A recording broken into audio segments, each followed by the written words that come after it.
Welcome everyone. Today, the Goddess Aset will be acknowledged, and presented to you by the platforms of the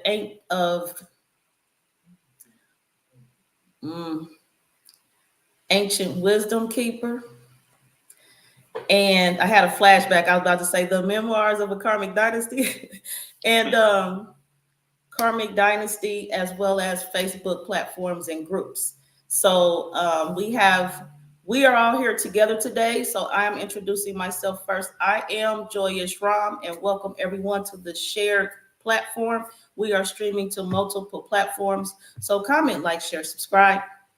I am coming to you from present day Indianapolis, Indiana. And next, Khepra Ptah is here coming to you all to introduce himself. And then we'll move on to our third guest. Aset,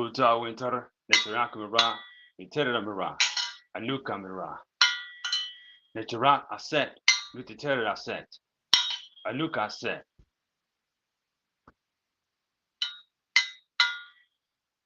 Give thanks and praise to Auset. We give thanks and praise to us. We give thanks and praise to the one who is known as the mother of 1,000 or 10,000 names.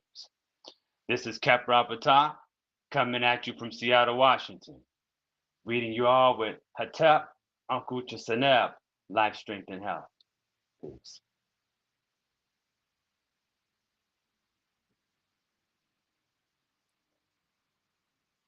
Hello, I'm Michael Coles, Anch Duat. It's good to see everybody. And we'll be talking about Auset today and the impact of Auset on other religions like Christianity specifically. So that'll be my topic, and then we'll turn it over to Brother Ptah. So I guess to get started, I'm gonna be the warm-up act today. But to get started, basically, we'll talk about just a little bit about the stories of Auset, what makes Auset, just the most beloved of the goddesses and the Neteru, what really makes her stand apart, why she's the most. More stories were written about her than any other of the Neteru, any of them. And there's a lot of reasons for that. And a lot of the like Christian iconography was lifted directly from ancient Kemetic faith, and specifically from Auset. So to start with, I just want to talk about real quick about the Christian halo, right? You can see in the corner down here, you have the halo around Jesus and the European painting. That actually derives directly from the sun disk that the ancient Kemetic Neteru often had on their heads or behind their heads in their iconography and their paintings. And you can see to the left here, we have Auset and Nebuchadnezzar. And Auset, in this actual picture, she has the sun disk on her head between two cow's horns.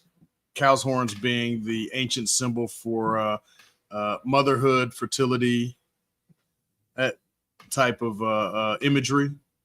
And down here in the right-hand corner, you see, the picture of Jesus painted by European painters. And they put the sun disk behind Jesus' head. That's literally the origin of the halo. So if you want to go to the next one. Angel wings. So in Christian iconography, angels often have wings, even though that's not how they're described in the Bible. The Bible really doesn't even describe them as human looking for the most part. But they kind of lifted the wings, and they basically took that directly from ancient Kemetic, Neteru deities.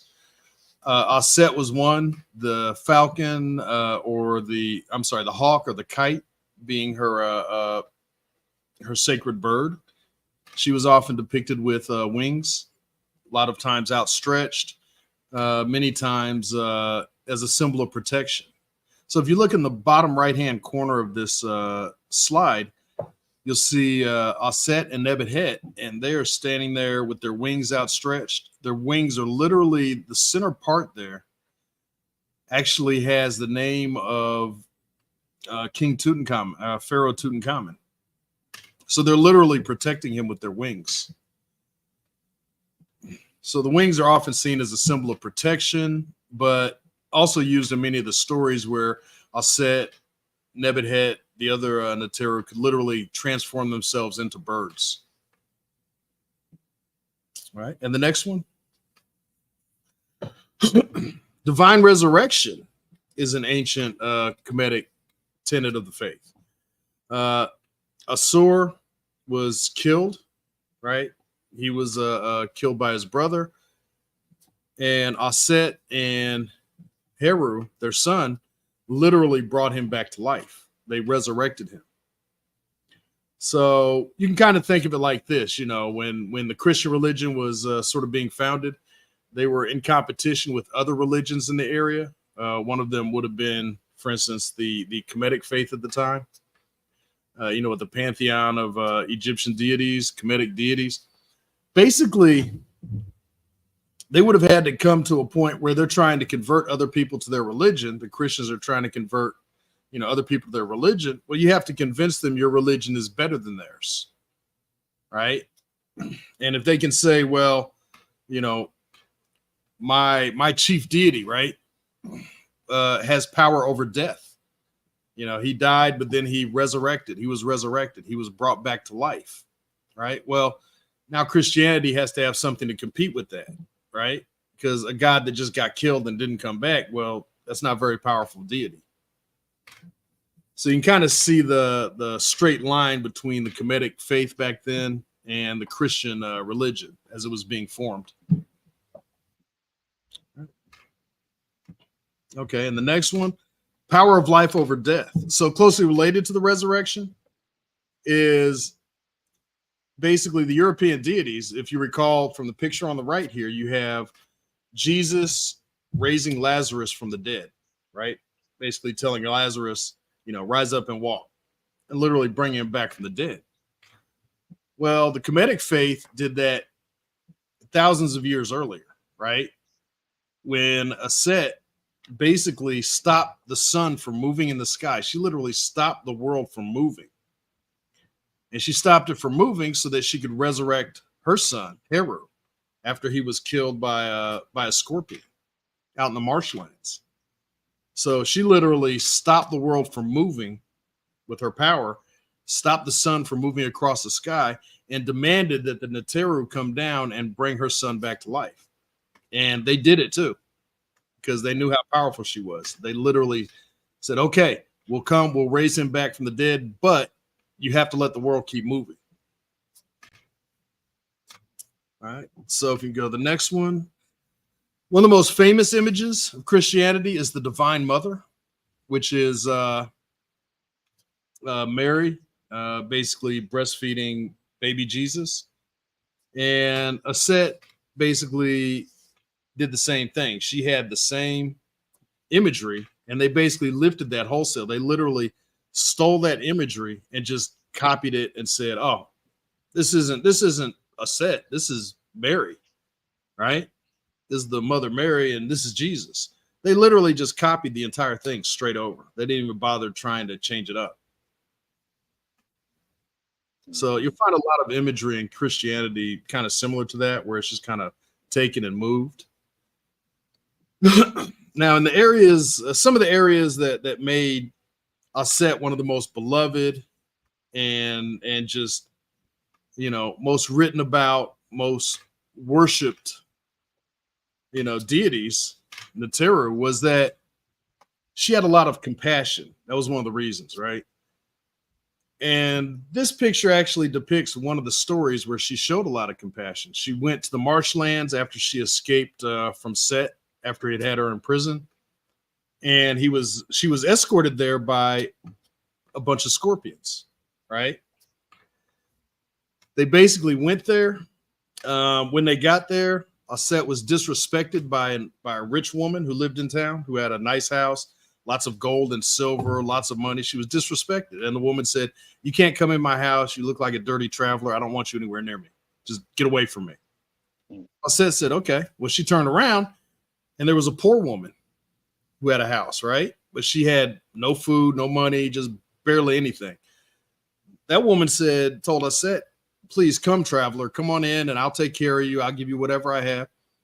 She gave her her best food, gave her her best wine, gave her the best room in the house and said, you stay here, and took care of her. Well, that night, Auset's scorpions decided to get revenge on the woman who disrespected the goddess. So one of the scorpions actually went into the woman's house, the rich woman's house, and stung her son and killed her son instantly, right? In the meantime, lightning had struck the woman's house and set it on fire. So the house is burning down. So as the house burns down, the woman comes out, carries her son outside, brings him outside, yelling, screaming, crying, going crazy, oh, help me, help me, help me. Auset comes out. She sees the woman in distress. She calls for a rainstorm. She literally could control the weather. She called for a rainstorm, put the fire in the house out like that, went over to the woman and said, felt compassion for her. So she actually sat down next to the woman and actually used her magic to pull the scorpion's poison out of her son's body and brought her son back to life. Right. So just pure compassion. And that was one of the things that people really loved about Auset, right? She went through all these pains, all these troubles, all these things that normal people felt, right? Where the other, Neteru, they would go off and they would do, universal things out in the universe, on a galactic scale, cosmic scale, right? And they didn't have to worry about the normal things that normal people went through. Auset went through all of it. So people could really relate to her. And that made her just one of the most famous Neteru ever. And one of the most copied by, Christianity and various other religions. All right. So is there another one, or I feel like there was another one? Okay. So forgiveness and mercy was another one of her traits, right? That was another one of her qualities that made the people just love her, right? Auset had to leave. She had to leave the house, leave the capital for a few days. While she was gone, her sister Nebet basically snuck in, took on her resemblance to her sister, made herself look like Auset, and then basically seduced her husband, right? Seduced Asur. Now, whether or not you believe, he was actually fooled, that's up for debate. But at the end of the day, Auset came back. She found out about it, and she forgave her sister. She absolutely forgave her. Well, another thing that had happened, though, was that Asur had impregnated Nebet, and they had a child together. Nebet took and hid the child off in the marshlands, right? And when Auset came back, she said, you had a child with my husband? And Nebet was like, please forgive me, please forgive me. And Auset was like, I want to hear that foolishness, right? Take me to the boy now. Take me to the child now. Mm-hmm. So she took him out into the marshlands, and Auset saw the child and adopted him immediately as her own. Said, I will take this child. I will raise him as my own. So he'll never need anything. He'll never want for nothing. And that child was, what's the name? The jackal-headed Anubis, Anpu, right? So closely related to Asur, basically Asur's son, who was, a secondary Neteru of death in the underworld. All right. And was that the last one, or is there? Okay. Oh, another thing that people really, really got into about Auset, right? One of her great qualities. They called her cleverer than a million netter. So smarter than a million gods. And this image right here kind of illustrates one of those stories. It's the story where she basically tricked, what's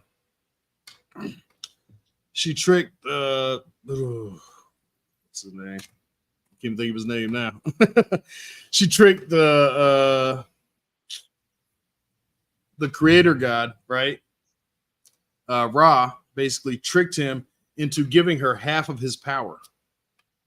right? Or equal power with him, I should say.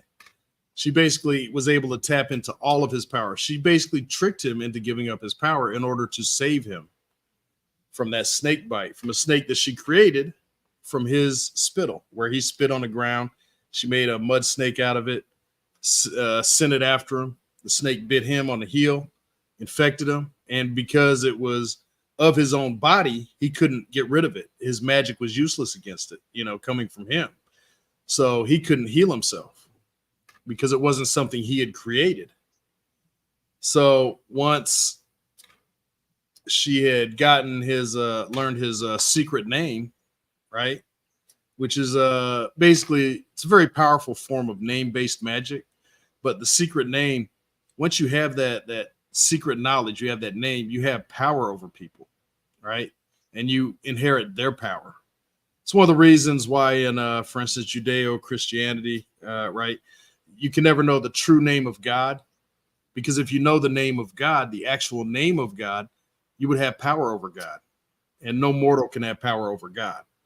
So it's the same thing, right? She basically learned Ra's secret name, inherited his power, healed him, and then later she actually convinced him to leave Earth because he was literally killing all the people, right?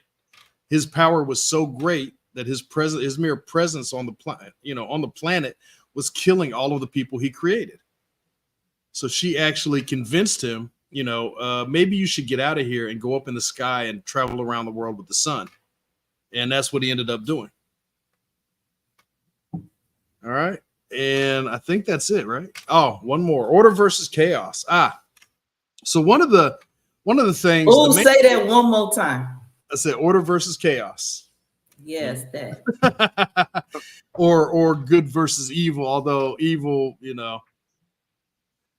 evil's kind of subjective, but regardless, order versus chaos definitely covers it. But we're basically talking about Heru versus Set, right? During the Asur cycle, during the Asur myth, the contendings of Heru and Set. Basically, they fought and fought and fought. Heru and Set. They were fighting and fighting and fighting and fighting for rulership of the kingdom, to rule the earth, right? Heru, they kept having contests, and Heru kept winning. He would win, and then Set would say, we have to do another one. And then they would win again, and Heru would say, and then, Set would say, we have to have another one. And then Heru would win again, and they say, Set would say, we have to have another. And they kept doing that on and on, and it just kept going on and on and on and on. Well, the only reason Heru kept winning was because Asur was helping. His mother was helping him, right? Without her help, I mean, you have to consider Set, right? He was one of the most powerful of the netters, right? He was one of the most powerful. He traveled on Ra's solar bark every night through the underworld. He traveled through the underworld, and every night he personally fought the snake of chaos. He personally fought chaos and defeated it every single night, right? That's how powerful he was, single-handed. So if it was just him versus Heru, Heru would have been dead halfway through the first contest, right? Asur saved his life, taught him what he needed to know, helped him where he needed help in order to win all these fights against Set. If she hadn't helped him, there's no way he would have won. There's no way he would have survived, right? He could not have done it without her help. So, a lot of people would think like Heru and Set are the main characters in those stories. But really, I mean, they are sort of the main characters, but really Aset is really the main character. She is the main character because she sets everything in motion. She gets everything going. She basically makes her son face his uncle. She sets up everything, plans everything out so that he can succeed all along the way, helps him where he needs the help, and basically makes sure that he wins. Without her, there's no story. The story would have been like, 1 page long. Set kills Heru. That's it. We're done, right? So I think that's all. That's all I had.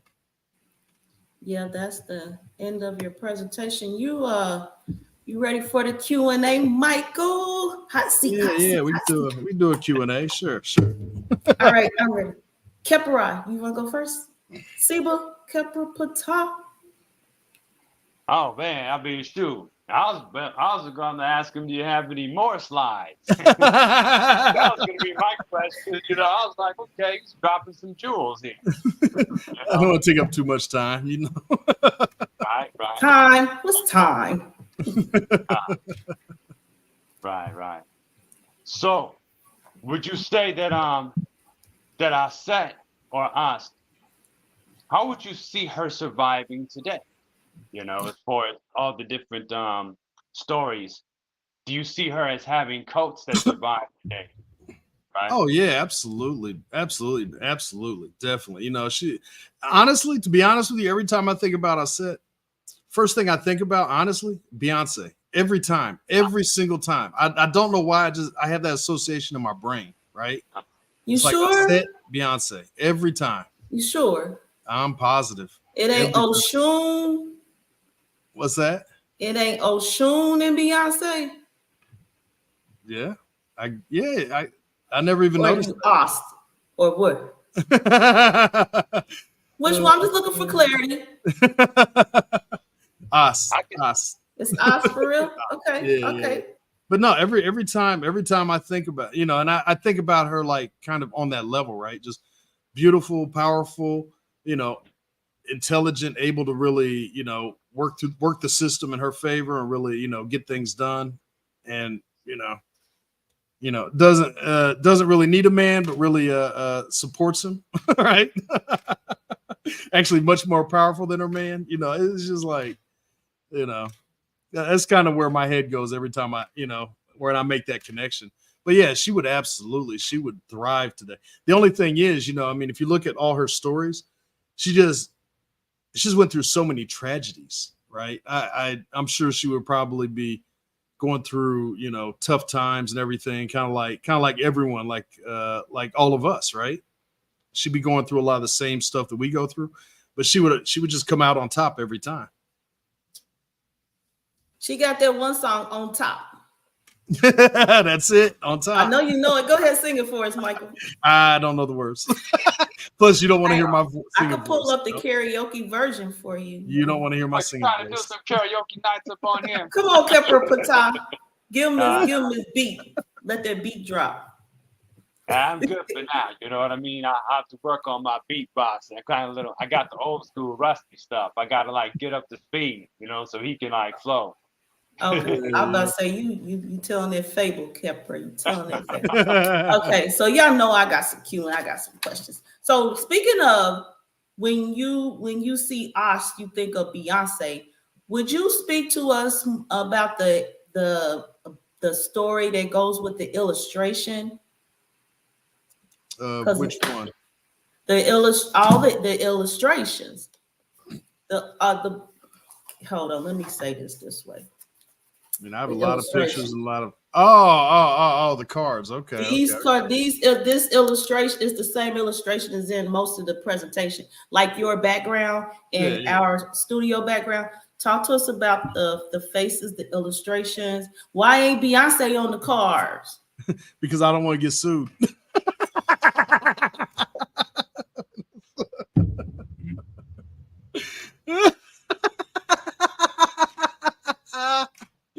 I told you, Beyonce, she got that money tight. She ain't playing around, man. She ain't playing with no unlicensed images. Okay. But I will tell you this.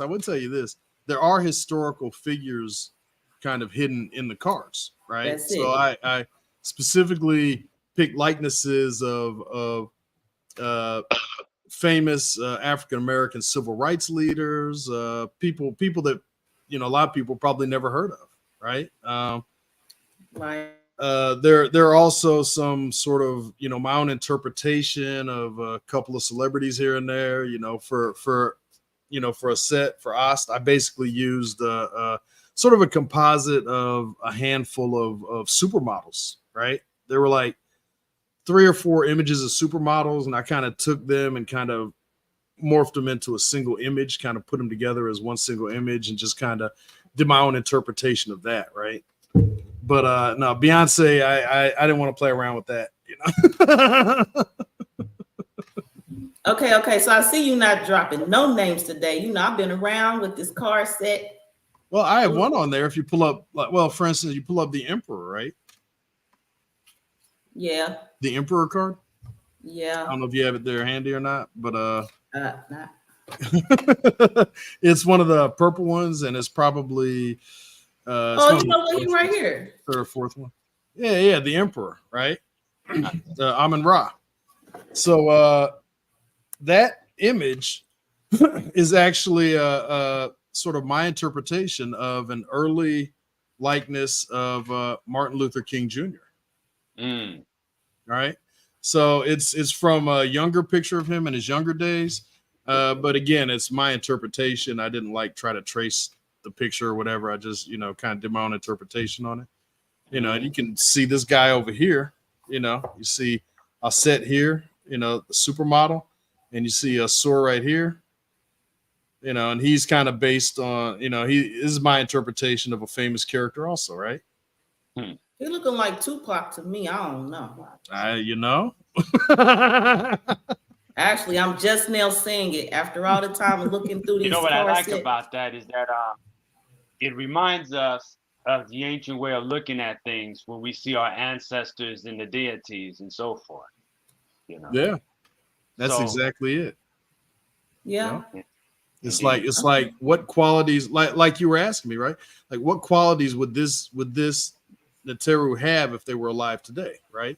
What qualities would Asur have if he was alive today, right? Or if he was modern? What qualities would the creator god, you know, Ra, have if he was alive today? You know, there's one in there of Mayat, which I'm not sure which card it is. It might be like maybe 13 or 14, the one where they're on the solar bark, they're on the boat. Yeah, and she's up front. She's actually based on the first African American female judge, which was in New York State. She was in New York State Family Court, appointed as a judge, and that's based on her likeness. Mayat, you know, the goddess of judgment, the netter of balance. You know what I like? Speaking of balance, how when you say these cards, it's just like right here on top. Yeah. Can you tell us a little bit more about your deck and how you developed it? You know, it's a beautiful deck. Yes, because the link is in the description below. Get yours today. As you can see, we're not trying to let you go that quick. Yeah, I definitely tell you a little bit about it. See, so right now we got Joy Ishraam showing the pouch in which the cards fit into, right? It's a velvet pouch embroidered with this famous saying around it: "I'm all that has been, all that is, and all that will be. No mortal has ever lifted my veil." And that basically goes back, and it has her name on it in hieroglyphs, 3 of her names. But basically, that goes back to an ancient statue of Auset, right? That had that saying written on it, inscribed on it. And basically, it was an ancient statue that was recorded, like, I don't know, about 2,000 years ago, give or take. But basically, it had that inscribed on it, and it's where we get the veil of Auset, right? Where they talk about like lifting the veil, and the separation between the real and the surreal, the spiritual and the physical. Is that veil that separates man from nature, that kind of thing. That's that's the veil of Auset. Nice. Okay. Next question. Next question I had. That's one of the first things I want to talk a little bit about. The origin of the halo. And Joy, I can't really hear you. I don't know if you're saying anything. Khepra. Yes, we're Can talking. you hear her? I hear What is it? Yeah, I hear you. Can you hear me? That's interesting. I can't hear her on my end. Hear who? I can hear you. I hear both of Michael, you. you can hear me? Yeah, I hear both of you. Okay, Khepra, you might need to go out and come back in. He can't. Oh, he can't hear us. I can hear you. Oh, yeah, we hear you too. I can't hear Joy for some reason. She's silent. She's saying, go out and come back in. All right, so hold on. I'm gonna go out and come back. All right, y'all. So where was I at?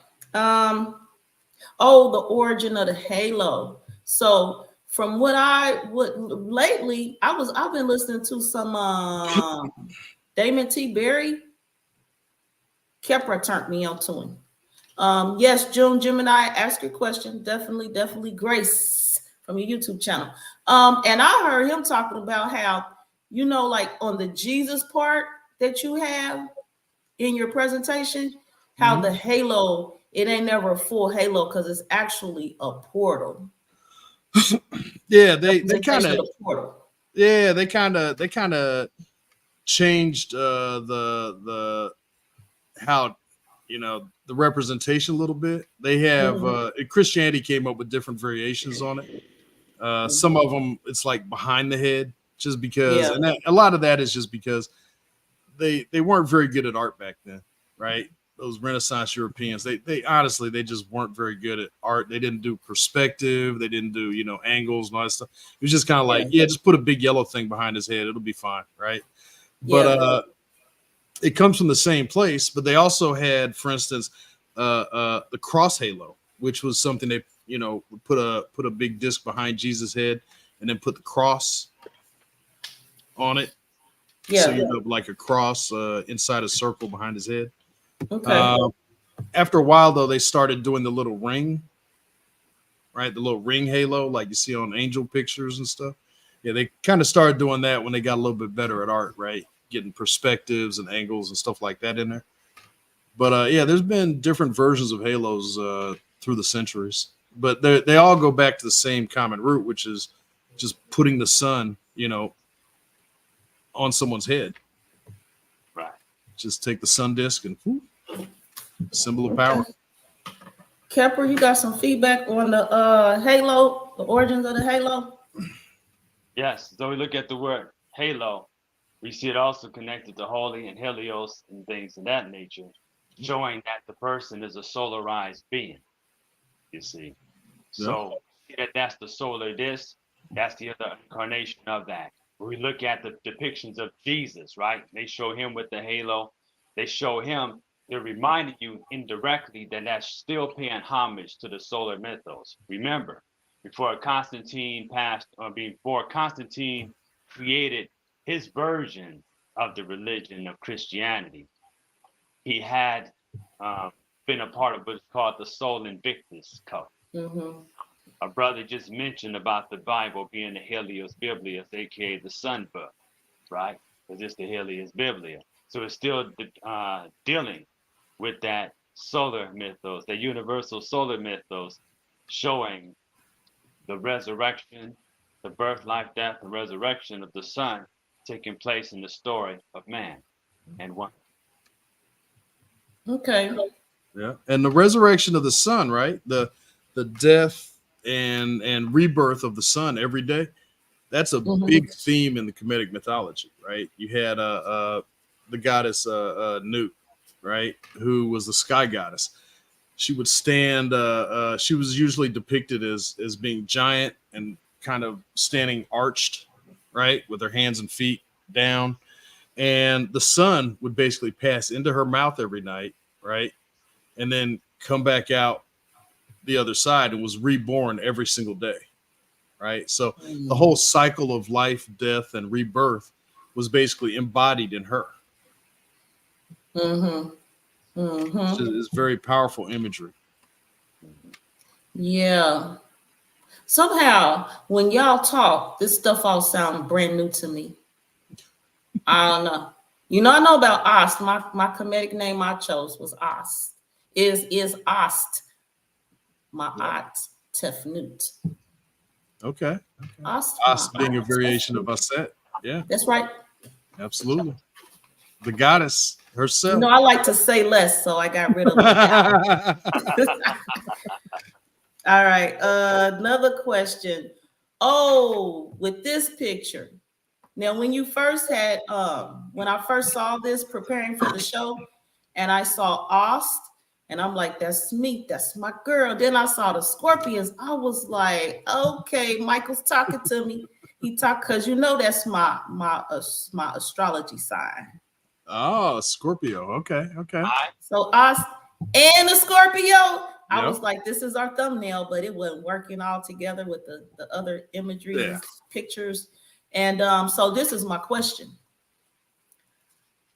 Ost, the scorpion, I immediately think of astrology. Just like when I see the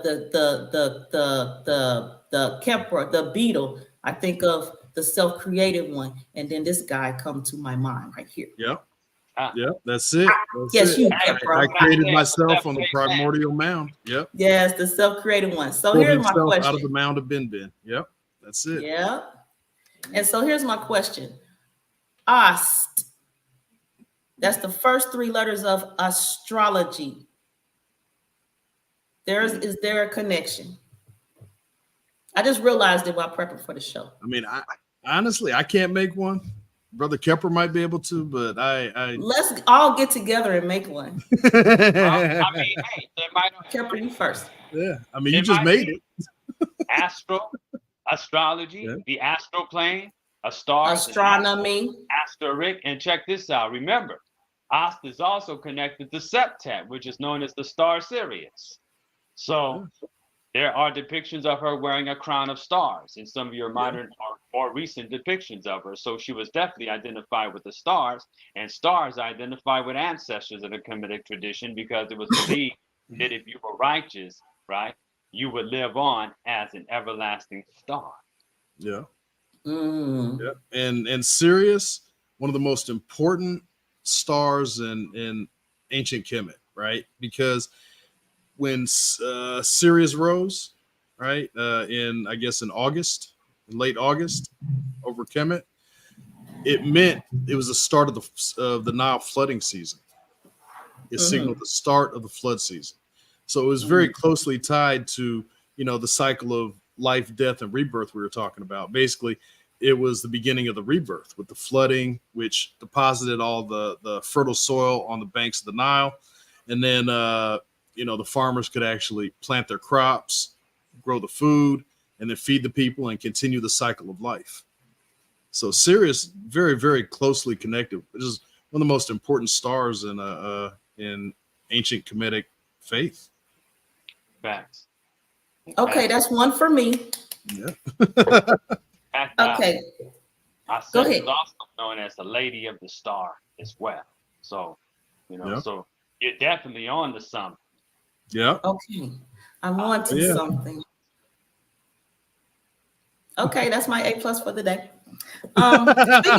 Speaking of grades, so the question that June Gemini was asking is, I'm currently writing a national exam called GCE, and results would be released on July 1st. On July. I want to know if I will pass with good grades. Well, sounds like she needs to set up an appointment to get a consultation. Yeah. Okay. Now the question is, who's she gonna get a consultation from? Well, I'm hearing a she. June Gemini, what's your identity? He, she, etc. And who are you asking the question to? From? Not me. Michael. Not me. I gotta see the homework. I gotta see the grades. Now, right now, I have a few answers for June Gemini.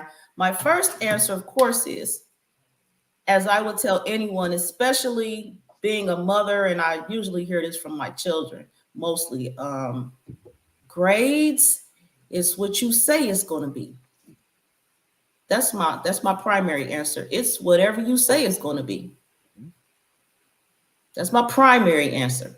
My secondary answer is you can get one of these sets. Michael right here, contact him. His information is in the description below. This is the Introducing the Astrological Dice by Victoria Atkins.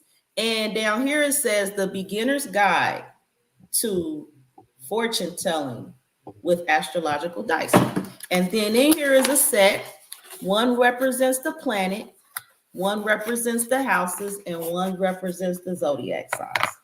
They always come to the front. They need to be seen. Get you a set, contact Michael, and et cetera, et cetera. Khepra, what's your feedback while we wait for a response from June Gemini, if you have it? Thank you. All right. Well, as far as the feedback, and I guess, am I on the mic? I'm completely on mic. On the floor. Okay, I'm on the floor. Got you. You on the mic. Come on. Yeah, we hear you. All right. Give it a mic, give it a mic, give it a mic. Sure, got you. Stop. Well, getting into Auset, right?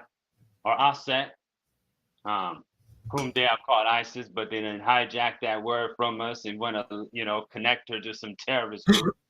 Anyway, many have heard the word mysteries, and they toss this word around quite a bit. It comes and goes throughout the occult world and throughout the conscious community and so forth. The word occult simply means hidden. Auset dealt with that which is hidden from normal perception, and she came forth with the knowledge of subjects such as alchemy, astronomy, divination, necromancy, geomancy, just to name a few. So the seeker, the initiate, they were led or they were trained to develop a relationship with nature and make discoveries on their journey. And such a journey always dealt with life, death, birth, and rebirth, right? In that particular setting, no matter what version of the tradition it was, you'll find that pattern. It was also a journey in learning the secrets of the universe and the meaning of existence. So in dealing with that, it was natural for you to connect with nature so that you can transcend regular nature and awaken that which is considered supernatural. See, so that's beyond just being natural, it's being supernatural. So knowledge was revealed to the sincere student, and the word for mystery in ancient Kemet was Sheta. Much of it had to do with having a relationship with the deities that we know as the Neteru. When you look at the hieroglyphic makeup of the word Neteru, you have what looks like the water wave, you have a loaf of bread, and you have a mouth. So the Neteru also had a symbol or netter, which was an axe. Some people believe it was a stick with a piece of cloth on it, but I've also seen a Kemetic battle axe. So maybe in one period it was a piece of cloth, maybe another period it was an axe. We do know that the axe was seen as authority even all the way into the Roman Empire where they used the fasci. Anyway, so much of this had to do with having a relationship with the Neteru. This was called the mysteries of the Neteru, or the Shetwat Neter, the secrets of the divine, or divine secrets, or secrets of the divine forces. And there was an advanced initiatory system in ancient Kemet in which it took 40 years of learning to graduate from this degree system. Ancient Kemet, or Tameri, was an agricultural society. Much of the rituals, like I said before, always had to do with growth, transformation, death, and renewal. The hydrogen-nitrogen cycle, the birth and resurrection of Auset, or even the birth and resurrection, or the death and resurrection of Heru, right? Auset was identified with the rich blackness, not only of the land, but also the blackness in the form of that which is yet to be revealed, and therefore veiled, as said earlier. She is the personification of the whole entire land of Kemet, along with her husband, Auset, also known as Osiris. So she deals with the process of transitioning throughout what is called the Netikert, or in some cases the mental, but we may know it as the underworld. And this is what has been labeled as the death, as well as the blackness, or the blackness, the topsoil, not to mention the heavens, the soil that brought in the fertile elements and ingredients after the flood to make sure and ensure the survival of the crops and therefore the happiness and survival of the people. Auset is referred to as the Queen of Heaven. This title would later be transferred to the Virgin Mary in the Catholic Church. Auset provides protection and nourishment for the souls of the deceased, and she also has the power to raise the dead. So these are depictions of our crown ancestral mother, often shown with stars. She's also identified as Nubian in some cases. It says that she descended from the heavens. Also, many of the priests and priestesses would honor her in the form of what you would consider a melanated woman, a black woman, if you may. And some will say it's symbolism. However, there are those who also say it was her ethnicity, right? After all, she does declare that she was from Nubia. So the word alchemy comes from the Arabic meaning of the black art, or the psychological level. This deals with the transformation and transmutation of consciousness. You may be familiar with, like within the teachings of the Nation of Islam back in the day, they talk about how Allah came into being from 3 stages of darkness, with the triple darkness. And alchemy talks about the primal material going through its transformation through, they call negro, nigrius, nigrum, which is the triple stages of darkness. And which we know, indeed, right? Yeah. So that word nigrum, nigrius, negro, all those were used to describe darkness in an unconscious state, but with the potential to become something, right? So this is dealing with the conscious arising from the unconscious, the objective realm arising from the subjective realm, and coming from a state of not knowing to knowing. Hence the Purdom Haru, we have the book of coming forth by day from night. So we spoke on the primal material as well as the black land of Kemet, this blackness which has the potential to birth all things, representing a sacred womb. So transmutation is the ability to take the unrefined material, like lead, and change it into a more refined material, such as gold, which comes out of the blackness, is transmitted into an element of splendor. In Kemet, also known as Egypt, if you may, gold was known as the flesh of Ra, who is the spirit of the sun. So we all know that Kemet, right, representing black land, right, deals with transformation. It also dealing with refinement, renewal, death and resurrection. Okay. Yeah, you got. So, Khepra, what are you saying to June Gemini? You got me thinking. You got me thinking, brother. Yeah, so I'm like, but I know you started talking about the soil, too. the black soil, the Kemet. It just, and the black soils of Kemet, is deposited by the Nile River. I mean, literally, it's where the soil came from, just the flooding of the Nile through all that rich soil on the banks. That soil, the richest, most best soil, the most nutritious soil in the world. It's called alluvian soil, right? Alluvial soil. You got me thinking, brother. Alluvian Nubians. That's what we have to be. We have to be that rich, that rich, nutritious soil from which all good things can sprout. That's kind of our role. But for June Gemini, just one thing I want to say is one of the biggest lessons that I kind of take from Auset and her story is that adversities are going to come. We're gonna get hit with stuff, but you just got to overcome. That's what she did. She just you know, she got hit with something, she overcame. She got hit with something else, she overcame. Just over and over and over again, right? And she got hit with the worst tragedies, you know, more extreme tragedies than just about anybody. I mean, her husband was murdered, you know, her sister cheated on her with her husband. You know, her son was killed. Her son was like a dude was trying to kill her son like every day, over and over and over again.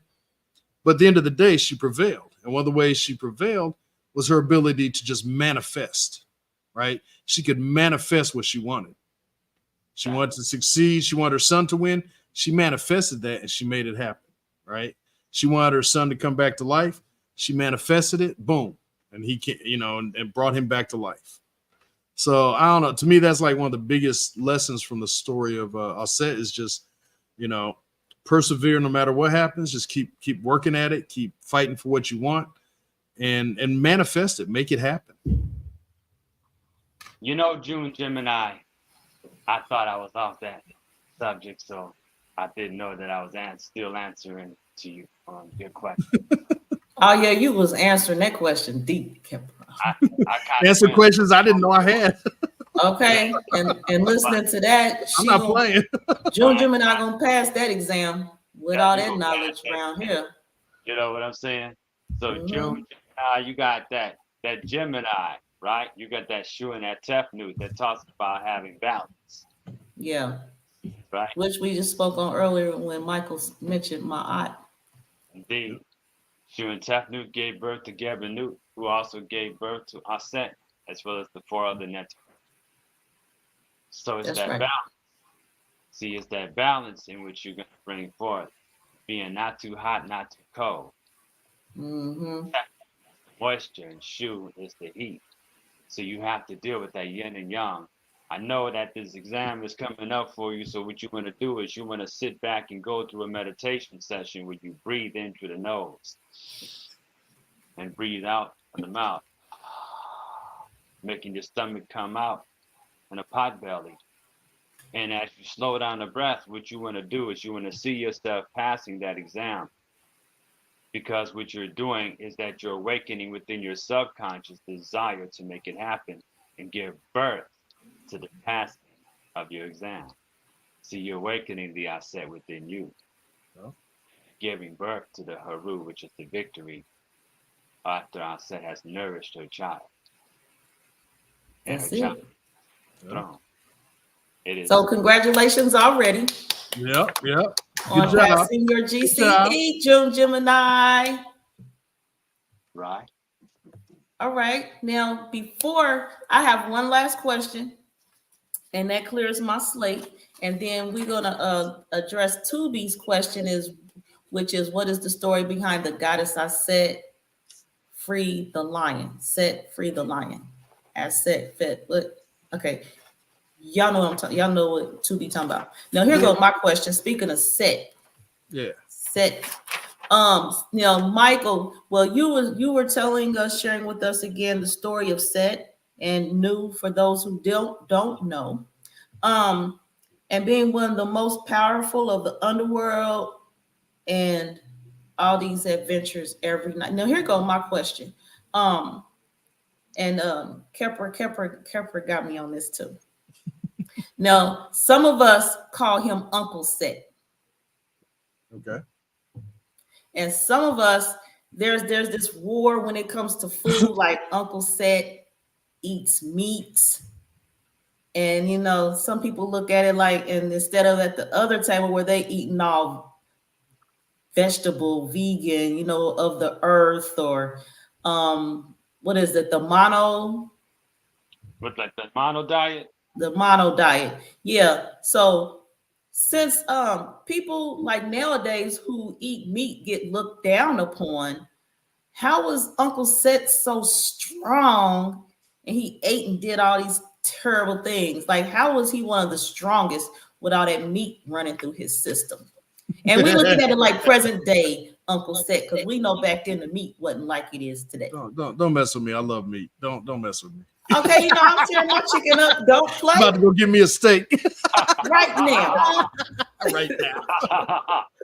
But it did show Set, honey. Wild boar. Set Yeah. would hunt wild boar and everything else. Yeah, yeah. I So mean, yeah, I don't know too much about the diet and the impact of the diet on the health, but I do know that in ancient Kemet, meat wasn't really on the menu that much, right? They ate a lot of vegetables, a lot of bread, right? So they ate a lot of carbs, a lot of beer, a lot of carbs in that. That was the majority of their diet. They had meat on special occasions and they would have fish, but I mean, just red meat wasn't really a big thing, right? It was like just say for special occasions. And there were a lot of other things they only ate on special occasions, right? Lettuce, right? If you want to make a salad, a little lettuce, right? Not unless you were rich, right? It was considered an aphrodisiac, right. and only rich people could afford it, And there were a lot of things like that. But the vegetables that you would eat, right?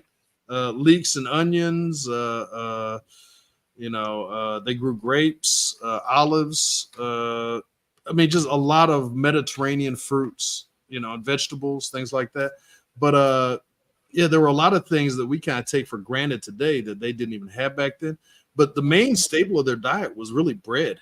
And it wasn't like Wonder Bread like we have now. It was like really thick, dense loaves of bread, right? And they would just eat that whole thing for lunch, down a beer, get back to work, right? I mean, and it carried them through the day. But they were like constantly carb loading, right? Constantly just carbs to get all that energy stored up, and meat just didn't have that much energy in it. And, it was it wasn't worth it for the most part. But they would eat meat on special occasions, but that's about it. Holidays, special occasions, unless you were rich. If you're rich, anything goes. But for the most part, it just wasn't a big deal. Yeah, even if you look into the Purna Haru, it does talk about like sustaining from fish and fermented drink, like doing work in the temple and so forth. Yeah. Now, from time to time, you will see where they may have showed that they may have sacrificed animals and they may have had like the leg of a bull or so forth, and even a goose. Now these things were eaten on occasion. Now there was health consciousness in Kemet. They also dealt with, they actually did give themselves enemas. They have the bird Tahuti, right, in the form of the ibis. This bird actually gives itself an enema. And remember, the Cometians used to observe nature, right? Going back to Auset with the forces of nature.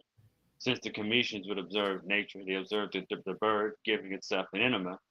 Now, like Baba Haru said, I would not suggest anybody try any yogic stuff like that. Yeah, a little much. But they learned about all that. The whole thing about Herodotus spoke on it as well. So it's important to understand they were health conscious. Now, as far as like the vegan diet and everything else, I can't see proof of an actual vegan diet. However, we do know that Pythagoras had been initiated in Kemet. He spent 22 years there, and when he left and set up his school in Crotona, he had his followers abstain from eating all flesh, right? So a lot of the people who are dealing with Kemet today, who have studied that material and maybe trying to reconstruct the tradition of today, they may apply the vegetarian diet or the vegan diet, and so forth.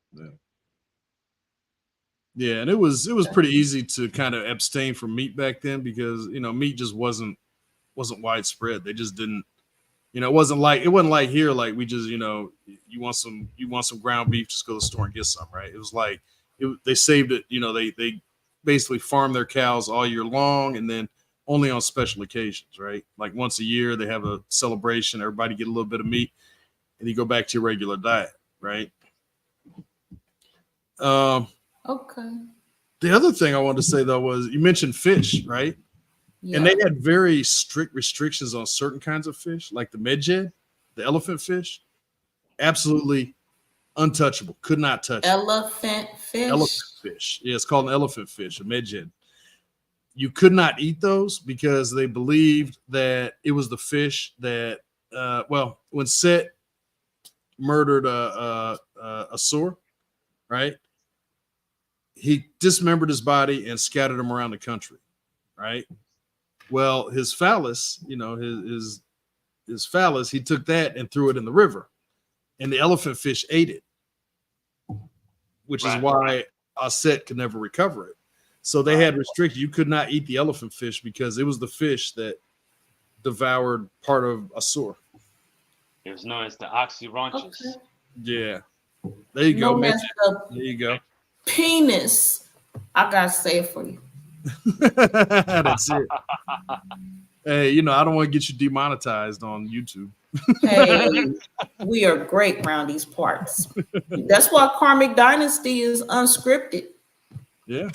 I'm not speaking for the Ancient Wisdom Keeper platform, but yeah, they believed it ate Osiris, Asur's penis, and they basically said, you can't. And the story behind the Goddess Aset freeing the lion, I'm not familiar with that story. I know that there's stories about there's a man that tricked a lion and ended up causing him all kinds of problems. There's a story about that. Just kept doing crazy stuff and ended up trapping the lion, right? I know there's a story. Oh, the story about the mouse and the lion, right? Where the mouse freed the lion and said, if you free me, I'll, what's his name? Free your boy with the tortoise and the hare. Can't remember his name. the author of the Tortoise and the Hare. Yeah, Aesop. Oh. So Aesop, he's believed to, although he's credited as being Greek, he wrote down all the oral traditions that he learned when he lived in Kemet. He was a slave in Kemet, right? And he wrote down all the stories, the oral traditions that he heard. He wrote those down, and they became all those famous stories, like the lion, the mouse and the lion, where the mouse pulls the thorn out of the lion's paw, the tortoise and the hare. All those stories came from ancient Kemet, and he heard them when he was walking around doing his thing, wrote them down, and then took credit. So And the Cinderella. Cinderella was another story. I don't think Aesop did that one, but there was basically the very first story of Cinderella came out of ancient Kemet. I was there at that broadcast on Karmic Dynasty where you made that presentation. Yeah. Go ahead, we listening. No, I was just gonna say it's not as it evolved over time, but the basic ideas are the same, right? A young maiden is bathing like in the river. A hawk comes by, steals her shoe, her slipper, carries it off to a foreign land, to the capital, drops it. The king picks it up and tells his men, go find this woman for me. Whoever has this shoe, I'm gonna marry her. And he sent his servants all over the country to find this woman. And they finally found the woman, fit her foot. Okay, she's the woman. They brought her back, and the pharaoh married her. So it's the same story, but they've added to it over time. It's evolved a little bit over time, but it's the basic story. And that's pretty much what we're seeing is the recycling of the same stories, right? Oh yeah. Stories are dealing with your psychological makeup of humanity. Oh yeah. So they also understood the various personalities.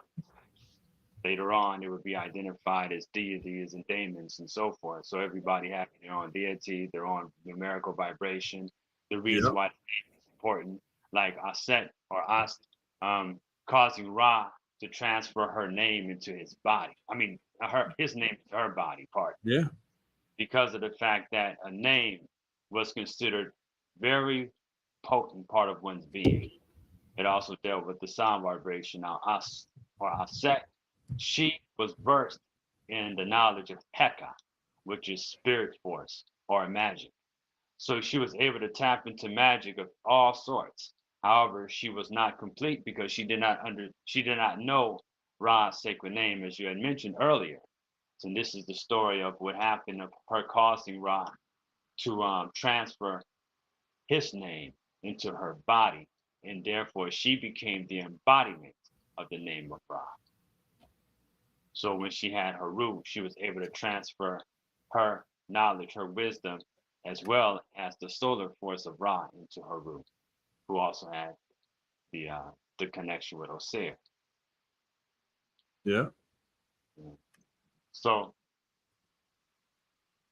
and the Ren, you mentioned the name.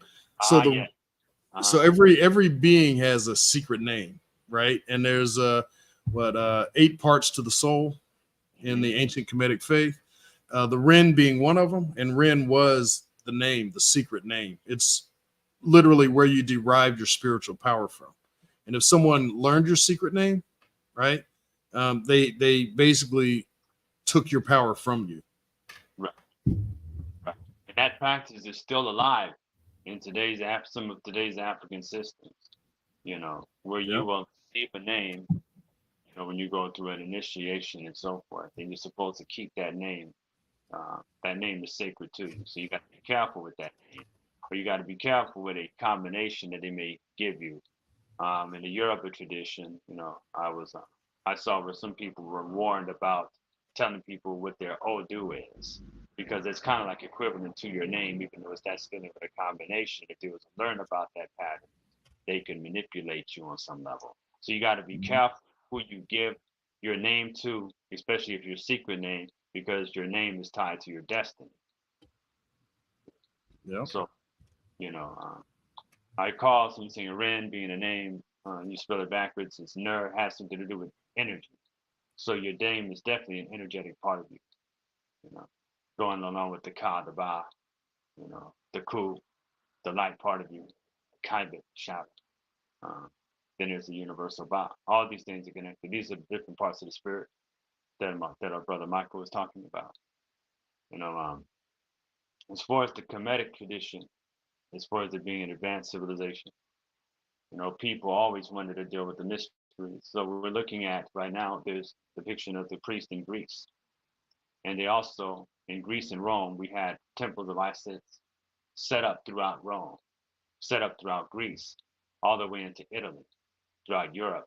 So therefore, they knew about Auset because her teaching spread out into that region. And when the church came along, a lot of her temples were either destroyed or converted into churches. So in order to understand Auset, we got to go back to our origin, and we got to take it back to Kemet. And of course, it was an advanced civilization. We're living with the obelisk, the pyramids, the temples, how they were cut, what type of tools they may have used, as well as the ability to write in metal or hieroglyphs. Right? These are all mysteries to a lot of us because these things cannot be duplicated, especially by the average person. A lot of people do not understand or know how they even was able to chisel these glyphs into the walls and get them as perfect as they did. Right? And glyphs is connected to Sishat. Once again, that's the depiction of the goddess. Sishat, that is considered the wife of Tahuti. So she deals with mysteries. And it goes back to the mysteries. Auset deals with the mysteries. She's dealing with the mysteries, aka no mortal man can see beyond her veil. Those who identify with the finite, they're not able to see beyond the veil. When you get into the forces of nature, when you meditate on nature and go out in nature, you can speak to nature in African traditions. You can speak to nature, you can make offerings to nature, and nature will speak back. Okay. So it's believed that there was a time called the Zep-Tepi, which were all the Neteru on earth, right? It was the first time. It's believed that the Shimzu Haru was the original wisdom keepers. The Shimzu Haru means those who walk on the path of Haru. They were keepers of this ancient knowledge. The Shimzu Haru had a system of initiation. This institution went all the way into the Roman Empire, along with Isis's temples or Auset's temple, in which they were members were considered to be part of the company of Haru. Their alchemical knowledge is based on a thorough understanding of the principles of correspondence. So I'm going to talk a lot about alchemy because Auset had a lot to do with alchemy. There was a time when there's a story about Auset after she had recovered the body of Osar that had washed up in Lebanon and where the tree had grown around it. There was a particular woman where Auset was in the care of her son, and Auset would put a flame around his child as she put her finger in his mouth, burning away his mortal parts. What does this mean? This means that she was transmuting him, transforming him into an immortal being by removing his impurities through her fire. So she would set him ablaze, but would not burn him. And she would also put her finger in his mouth. And she was transferring her power into this child creating the immortal being within him, awakening the immortal and turning him into an immortal. Unfortunately, the mother saw what she was doing and interrupted her, denying the child of immortality in this particular story. So we see that alchemy is very important to Auset. We're going to talk a little bit about that as time goes on. So earlier, well, maybe not. I think it was when I think Mike, you had mentioned how she says, "I'm yesterday, today, and tomorrow. No mortal man sees beyond my veil." There's also another idea in alchemy that's utilized called the law of correspondence when you say as above, so below. So a lot of people don't really explain what this means, but we could talk about the higher vibration versus the lower vibration. But there's also the connection of that which is astronomical, which is that which is geographical and geometrical. When we understand the alchemical sciences, we're understanding the law of transmutation as mentioned earlier. Now, there's a fragment of an ancient piece of literature. This is called Isis asked the prophet to her son Haru, or Horus. This is what is called the Codex Marcianus, right? And this is the medieval collection of Greek renditions of an even more ancient wisdom teaching from Kemet. It's basically a blend of the material that comes out of Alexandria when there was this conglomerate of the merger of Greek, Hebrew, as well as ancient Kemetic thought. And they created a bunch of magical texts from this, or Hermetic philosophy that exists all the way to this day. So in this particular fragment is where As teaches her son how to master his sexual energy, raise his life force through its cultivation, right? And I want people to understand there was nothing weird about this. It just represents her passing on the teachings of alchemy to her son. So alchemy, remember, is known as the royal secret. It was believed that this royal secret was the key to a king's immortality. So she explains to Haru, her son, that after certain passings of periods and ages, there was a necessity of ascension to heaven. Haru is the Kemetic word meaning one who rises above. So she speaks about also an angel from the firmament, and this angel, having fallen in love with her, had a desire for her. It says the angel was filled with sexual passion for Auset. And at first, the angel claimed to not be able to answer any of Auset's questions because she had inquired about the mysteries of the universe. So this is the different version of a story of her getting knowledge, right? For either making a deal or tricking the entity into giving her this knowledge. So at first, this angel claimed to not be able to answer any of the questions. However, he eventually agrees to bring an even higher angel who will tell her everything she wants to know. This first angel saw that Isis or Auset was a beautiful goddess, right? He had the book of mysteries in which he would eventually give her. And there's a book called The Cross of Hende. You can check it out. It's by Jay Widener. He wrote this way back in, he wrote this back in like early 2000 and so forth. And it talks about the secret of alchemy. He actually has a video that goes along with it. So anyway, this fragment is in that text, right? So he shows the magical signs to Auset, and this sign consists of a bowl of shining water and the moon, or the symbol of the moon, which resembles the emblem of the moon, or the moon nectar of Thebes, known as Kanzu. The angel returns as Amnael. Amnael, which is the higher angel, or Amin El, saw that Auset was also attracted to him. He decided to exchange knowledge with her and revealed the mystery through a hand sign and has her take an oath that she would not reveal any of this to anyone other than her son Haru. So again, you have this repeat about her obtaining sacred knowledge, but it's a secret which she passes on to her son Haru obtaining the royalty and gaining immortality. Now, there's a Haru within each and every one of us too. The Neteru that are around us, or the Neteru that are also within us. When you look in the book of Coming Forth by Day, also known as the Egyptian Book of the Dead, it talks about how Ani becomes all these variations of the Neteru. Every part of his being is sacred to a Neter, right? Since my hair is the new, my face is Ra, my two eyes are Heru, and so forth. So he also says, Nukba Neter, which means my soul is divine. So some of the passages from this text where it says, I conjure you in the name of fire, of water, of air, and of earth. I conjure you in the name of Hermes and Anubis, the howling of Kerberos and the guardian dragon. I call you by the name of the boat and its ferryman, Acheronthos, and I call you in the name of three necessities and the whip and the sword. So all these are deal with magical texts and magical traditions that survive today. After Auset is told to never reveal the secret to anyone other than her son, who is actually called her friend, she has the knowledge. And so it says the knowledge will make them one, as the knowledge is now made Auset and Amnael one. Now I want to talk about Amnael. Amnael in the Ethiopian text, there's a book called it's called the Bandlet of Righteousness, where one of the names of God is Amen El. Amen El becomes Emmanuel. Amen in Hebrew and Arabic both means the trustworthy one, which is a carryover for Amun, Amin, Amin, which means the hidden one.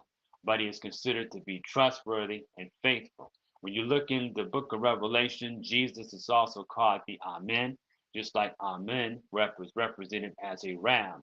Jesus is represented by a lamb. So once again, you have this idea of immortality, and it's passed on to the mother. You see, it talks about in the Bible, you got to go through the son to get to the father, but the father had to get, the son had to get this passed on from the mother in order for the son to be significant. You see what I mean? They leave that part out and replace her with the Holy Spirit. So Aset also instructed Haru with the phrase, as you sow, so shall you reap. Sounds familiar? Haru is also told that this is the whole creation and the whole process of coming into being, and know that a human is only able to produce another human, a lion, a lion, a dog, and if something happens contrary to nature, then it is a miracle and cannot continue to exist because nature enjoys nature, and only nature overcomes nature. Aset further explains, we must stay with existing in nature, and that matter of what's in the hand is utilized to prepare things. What matter are they talking about? It is a form of powder. This powder being utilized to make the elixir of immortality, which is one of the teachings in alchemy. Now, this is all dealing with two things. There's the literal laboratory alchemy, and there's the internal alchemy, in which you learn to cultivate your life force and awaken the immortality within yourself. So it goes on, right? Another part of the text, it says, before we create wheat, a man creates gold and harvest is gold. How do you harvest gold? What is she talking about? What is she talking about wheat? You remember grain was very important. Earlier, it was talking about they didn't eat a lot of meat in Kemet, but grain was also very important in Kemet. In fact, this economy had a lot to do with grain. In fact, Kemet consisted of granaries. These granaries were connected to Nefertiti, right? The lady of the house. What she has on top of her head is a bowl that carries grain, right? So that's how important grain was. However, it talked about the cultivation of grain, just like what grows out of grain. Just like when you cultivate your spirit, it has to grow, it has to develop. When you transmute lead into gold, it is a process in alchemy. So she says, after this, I have manifested the mystery to you. Aset begins teaching Haru how to work in the lab in melting and preparing metals such as quicksilver, copper, and removing impurities. Then she say, now realize the mystery, my son, the drug, the elixir of the widow. Said it's the teaching the mysteries of transmutation, as well as to transform one state of being to another state. She also teaches Haru to be mindful of the fact that nature is nature, and therefore, even when we go outside of nature, we must restore any imbalance that we may have caused. Otherwise, there will be consequences, because nature will always restore itself, even if it has to get you out of the way to do it. So, as far as the teachings of alchemy, Isis or Auset has survived to this day, being taught in many schools, Rosicrucianism, uh, even in variations of sacred traditions, occult traditions, daughters of Isis, so forth. So they were never able to get rid of the goddess or the presence of Auset, nor were they able to remove her teachings to the point that no one would ever have access to them again. Because as long as nature exists, you'll always have assets or access to her teachings if you can remove the veil that covers your heart, which is due to ego. So there was a man by the name of Rame. I'm trying to think of his name. Is Chevalier Rame or Ramsay.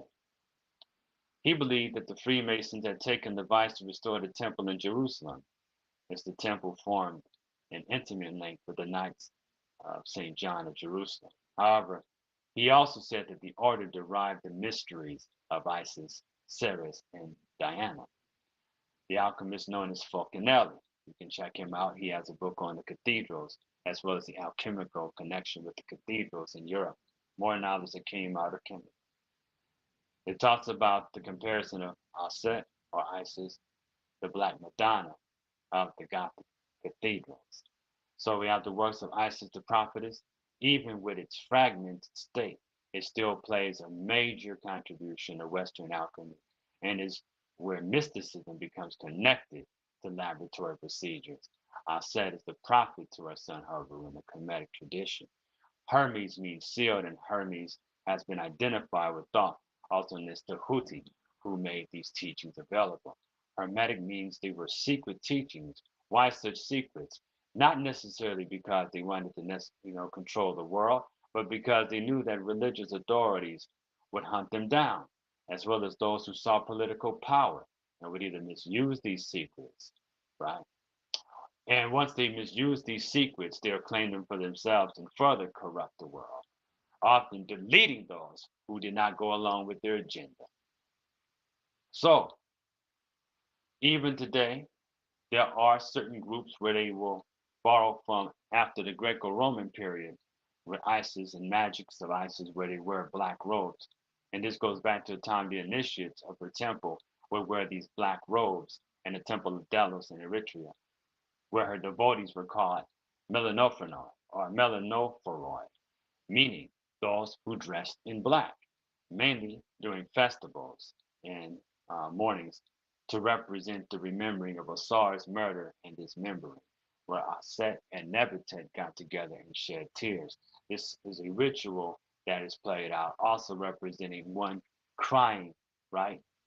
The passion of the Christ. That was the passion of the Christ before there was the so-called Christ story in the form of Jesus, where the two women cried for the murder of Osir. There's a meditation that is taught in the Asar Society where one would go into meditation and they would see themselves as Auset crying and lamenting of the death of Osir, because it represents Set, in this case, being the ego, murdering Asar and fragmenting Asar and scattering Asar's body throughout the land, where every part of Asar's piece became a Ishraam. We look at today, we see that a lot of religions have the same undercurrent truth, but because of political corruption and agendas, they use these religions to fight each other. But what keeps these religions alive is spirituality. When we integrate all the fragmented forms of consciousness, we resurrect the Asar, who is the husband of Auset within us. It is Auset who has to resurrect the Asar in the tree of life. And she is connected with the ninth sphere, representing not only the sexual energy, but also the memory in that particular sphere. It is the memory inherits. She remembers Asar by bringing his different pieces back together. However, she herself is not able to restore his penis or his phallus. And so what she does is that she creates a gold member for herself. Hence, once again, you can see the alchemy in play here by her creating and replacing it of gold in attempts to resurrect the Sar whole. You see. So we have the many depictions of Auset. There's versions of her dressed in white, indicating that she is the light as well. Right? Earlier we spoke about how she had declared herself to be Nubian. We look into the southern part of Kemet, or northern part of Sudan. This is where the location of the Nubian area where she was supposed to have been from. Right? Now, Philae was also a very important place for Auset. The earliest structures dedicated to Auset in that region date back to the 25th dynasty under Taharqa.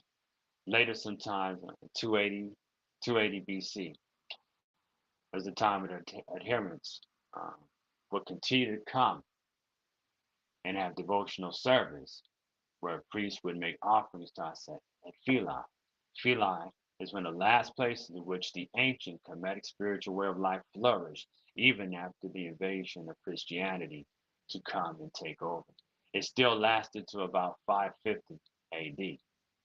So the acknowledgement of Auset was quite ancient around that time, in which we learn even in Egyptology, it would go back to the 5th dynasty, all the way back to 2575 to 2150 BC.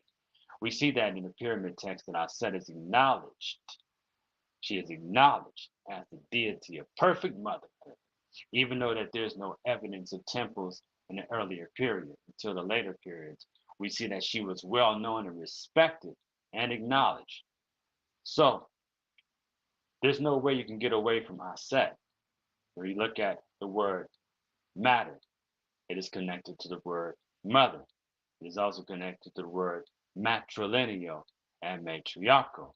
It is also connected with the word ma'at and mathematics.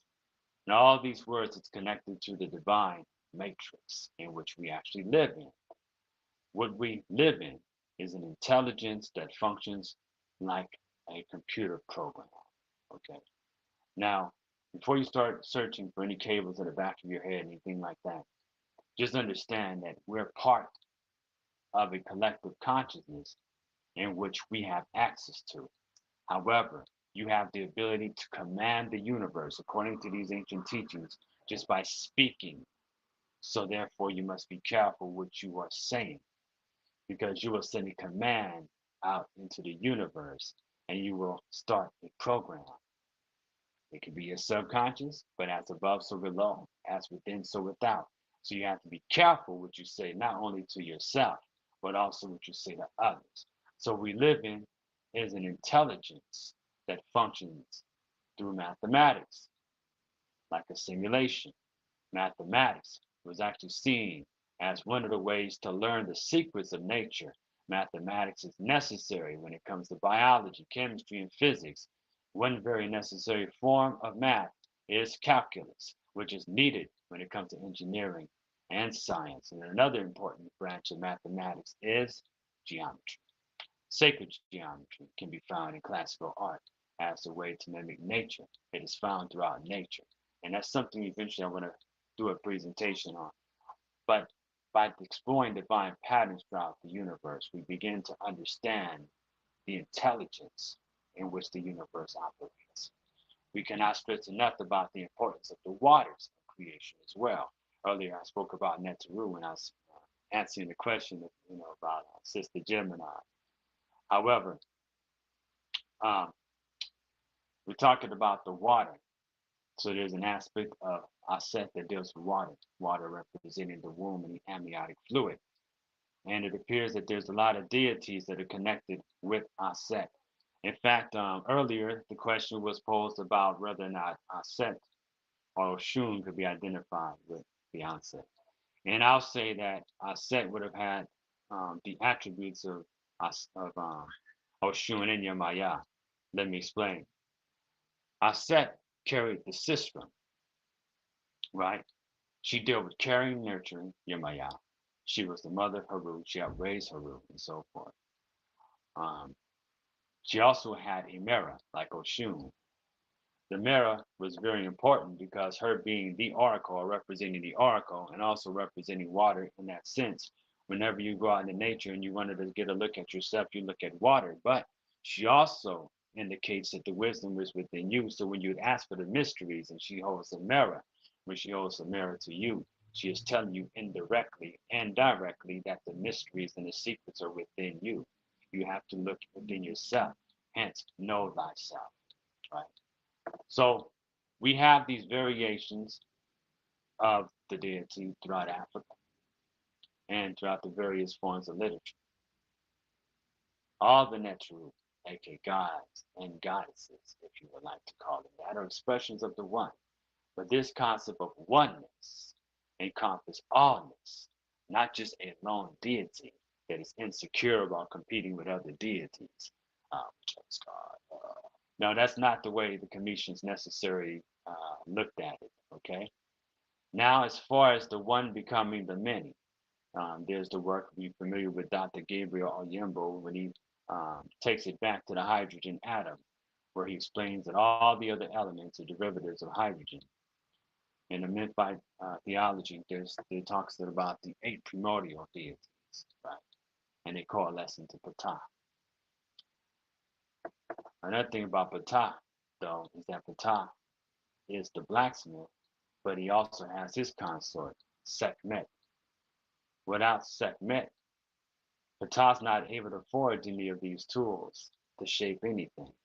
Sekhmet is necessary. Sekhmet is the lioness. She means the lady of power. Now there's also an Auset Sekhmet. Remember, Auset was able to absorb all the various deities. She is the goddess of 10,000 names. Different aspects of the sacred feminine, and in that period of time was seen as the supreme form in Auset. She eventually became identified or transformed into the Virgin Mary, which happens to mean beloved in the Commission language. So I'm going to talk a little bit about that. Like pull the pictures up of the Pope being in front of the Virgin.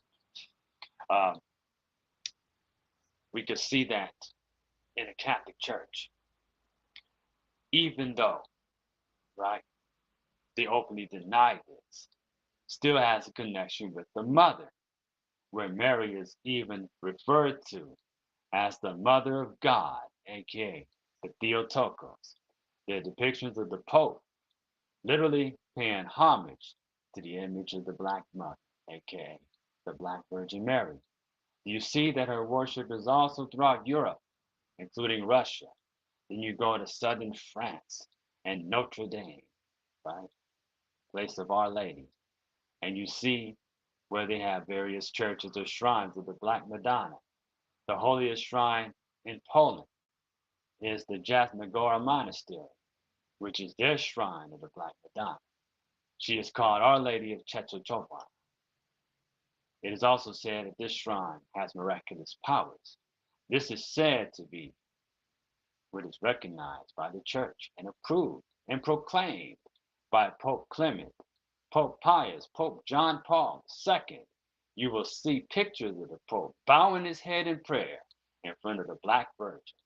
There are approximately 500 Black Madonna statues throughout Europe, as well as about France, Italy, Germany, Spain. Recently, Putin came out and showed the Black Madonna with Jesus, and everybody is going crazy now about that. Oh my God, we never believed that they had a picture of a Black Jesus with a Black Madonna.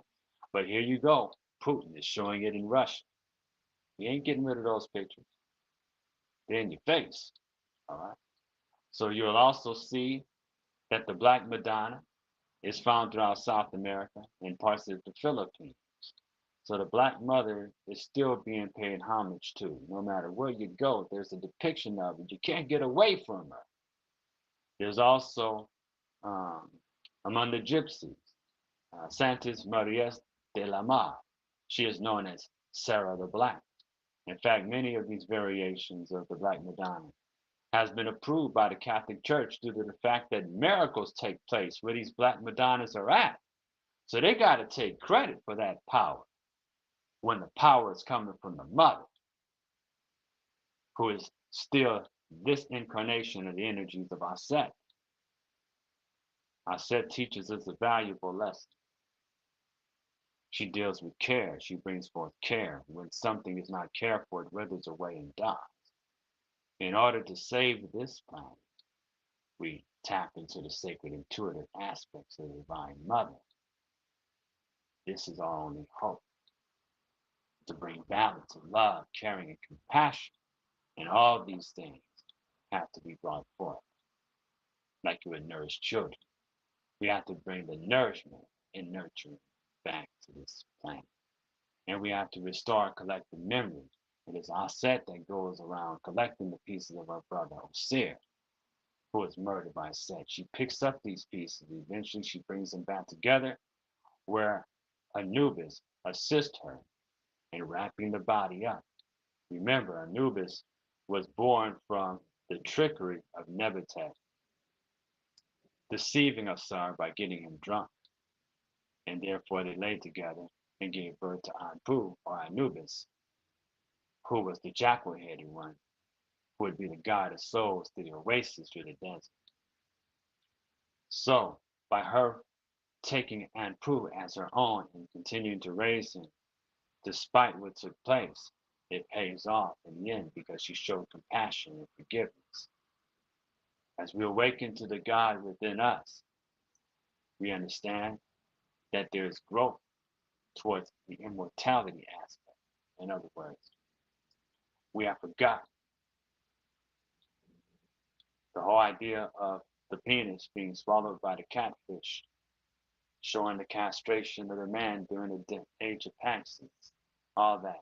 She helps restore it with love, and her attention is restored. Osir takes place as the king of the so-called underworld in your subconscious and the mental. Why Haru becomes the ruler in his place in the conscious realm, the physical realm. He has regained his manhood by avenging his father Osir, so that things has to be done. Auset, she attempts to have him gain his manhood by giving him a golden penis that's stuck on the seer. However, the golden penis can no longer reproduce. However, it is through Haru, her son, that she taught, cared for, and nurtured, in which the kingdom is restored and balance is brought back. Now, also I want to talk about there's a papyrus in which she's referred to as the Queen of Perfect Blackness. Right? This is the blackness of inside of the womb, and it represents the place where things are born from. In many remaining African spiritual traditions, there is a form of reincarnation, more like regeneration, where one is reborn through a descendant. Auset, in this case, is the queen of the ancestors, right? In this case, she can also be linked to the mitochondrial DNA. Now, there's a story that I recall from my brothers from the Earth Center mentioning that it was through Set that the teachings of keeping the same body without going through death was made available. The teachings of Osir was allowing one to die and come back as one of their descendants. The teachings of Set is dealing with trying to keep the same body forever and ever. There's a such thing called transhumanism, where you got people who believe that they're going to take on a physical body and live forever. However, there is no such thing as death in the highest level. There's no destroying your consciousness. It's always going to reform some way, somehow. Energy cannot be destroyed, only transformed. So by living and keeping the same body forever and ever, they would like to become gods. But in the Kemetic teachings of Ma'at and Osir, with the nurturing and care of Auset, you realize that God is within you and has never left. that your soul is divine, and it's through understanding that you're like Anui in the Pert and Haru and Ger, also known as the Egyptian Book of the Dead, where he becomes Makeru before Asar, gaining his immortality. By the way, I mentioned about the sistrum. The sistrum was used by her devotees, and it's still used in the Christian churches and Coptic churches today. My elder, Hetty Khepra, passed down the sistrum and told me how to use it, and you can use the sistrum around your home to break up negative energies. If you look at some of the literature, they talk about the good days and the negative days. You see on the negative days, they have sistrums, because that's the time when you use the sistrum to break up negative energy so that you're not affected and brought down. So the Cometians believe that through sound, you can change things. Just by learning and uttering the name of a person, you can have power over that person, or even Auset, not necessarily being told the name of Ra, but embodying the name of Ra, where she gives birth to a son. Hence, her son was the Word made flesh. Sounds familiar? We also got to keep in mind that the blackness of Auset deals with the mysteries of alchemy, which is the blackness, the black arts. The ancient Cometians knew how to utilize metal to create a black powder that contained the ingredients and metals associated with Osir Neferkam.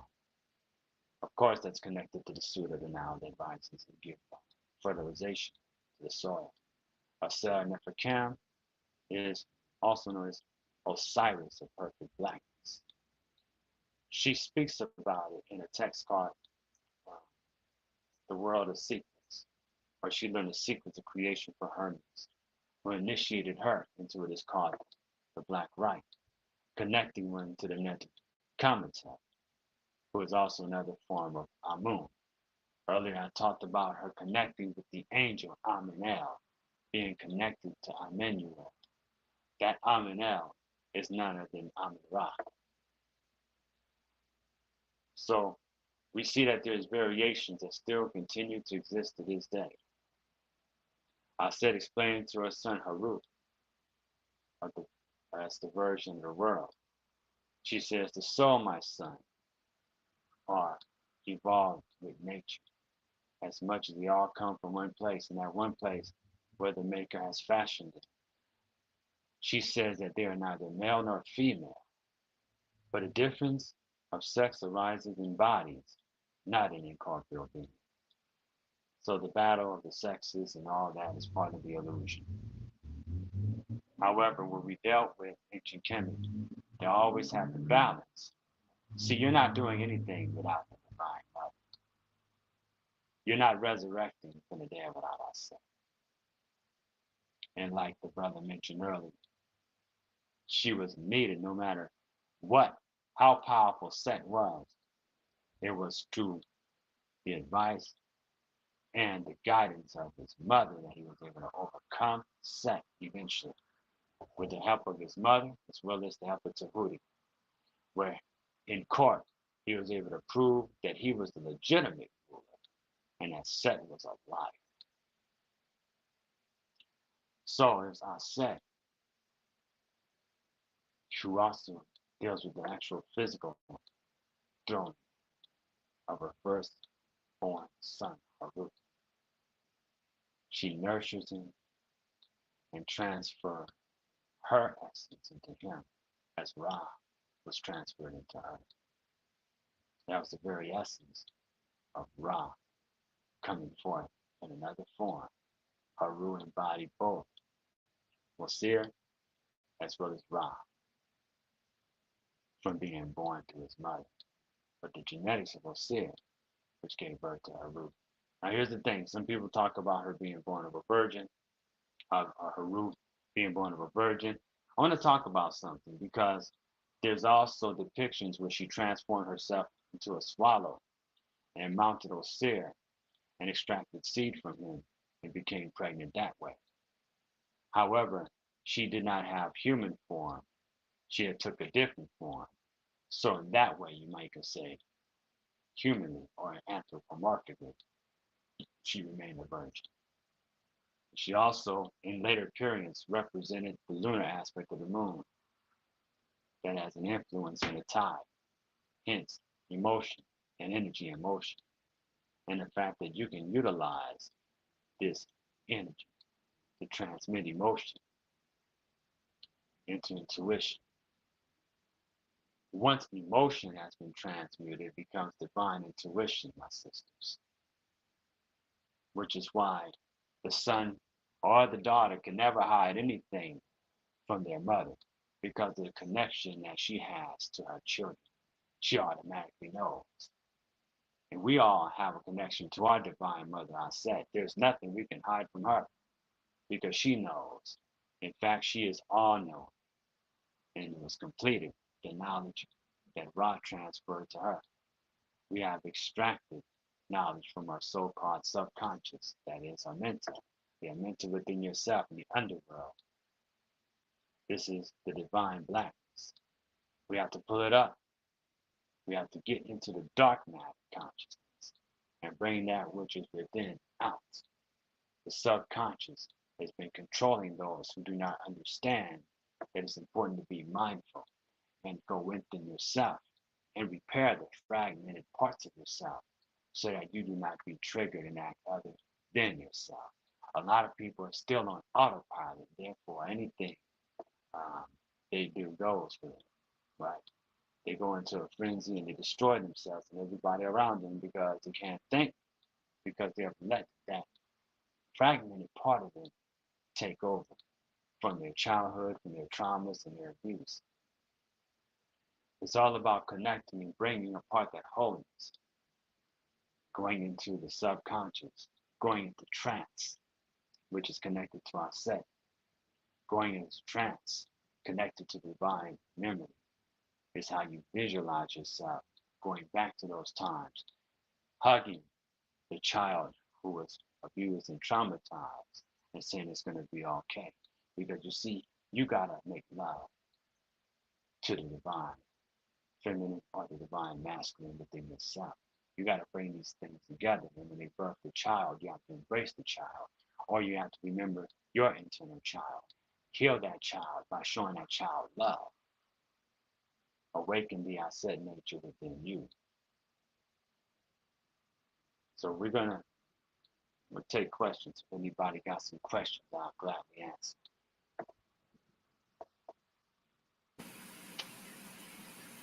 No Michael, question? I have a question. Would you talk to us about this? Because I know this is in the set that Michael set, and I'm surprised it hasn't come up yet. Mm-hmm. But when you get this tarot set from Michael, which includes 2 books, which has Austin and Michael will share more. But there's also the amulet in this shape, in this form, in the set. Would y'all talk to us about this? Isis, not the Tayet. The Tayet or the Tet, known as the blood of Isis or the blood of Auset. You know, I have an idea because it also looked like the Ankh has been identified with the uterus and so forth. But again, it deals with protection or an amulet of protection. But I also see it being connected with that genetic memory and the mitochondrial DNA and being able to pass on the traits of the ancestors down into the womb of the mother that gives birth to the child. However, the blood of Isis or Auset is also known as an emblem of protection. Now, I know the brother Michael has that in his deck of cards. Brother Michael, if you'd like to share more about that, feel free to build upon it. Yeah, absolutely. Yeah, thank you, man. You gave me a lot to think about. I was going deep into your words there. You got that smooth voice. I wish I could that. But we work with what we're given.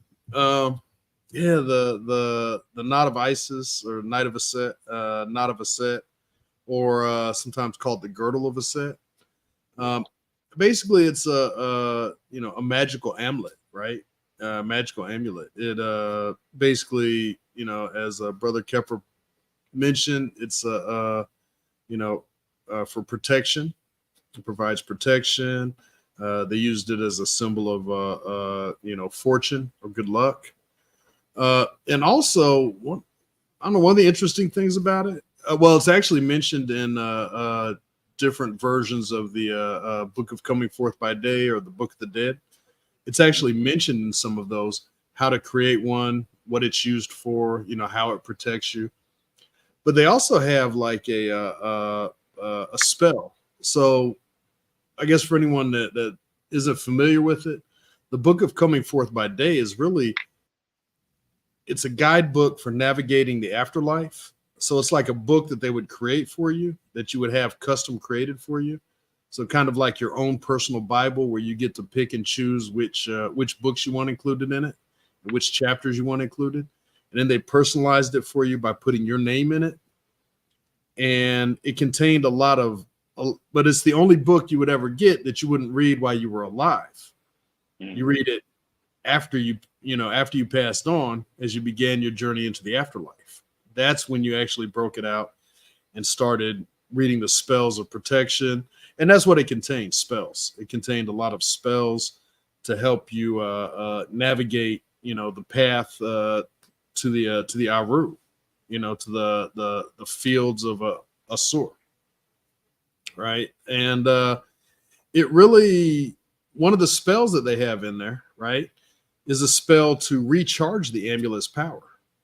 And basically it kind of goes like this. You have a small wooden bowl. You put the tayet, the amulet, inside the bowl, and then you sprinkle it with a little bit of rose water, and then you speak certain words over it, right? By the blood of Isis, by the power of Isis, you know, and there's just a very specific formula that you would speak, and it essentially recharges it with that protective power, that fortune power. It just recharged it with that. So it's a very interesting artifact, and they literally tell you, like in different books of Coming Forth by Day, they'll tell you exactly how to make one. Beautiful. Okay. Now in preparing again for today, I had saw now this is the one that looks like the one in your set, made of, what's that, volcano rock? Yeah, it's made of volcanic stone. Okay. Red Jasper. Jasper. Thank you. Yes. But yeah, it's volcanic stone. And that's what the original formula calls for. You know, the instructions in the Book of Coming Forth by Day specifically call for this stone to be used, this type of stone, as the best type of stone, you know, with the most protective power and the most fortune power in it. I like what somebody mentioned about Catholic being the holistic cat. Break it down. Holistic cat, and the universal Catholic Catholic, or the holy cat, the solar cat.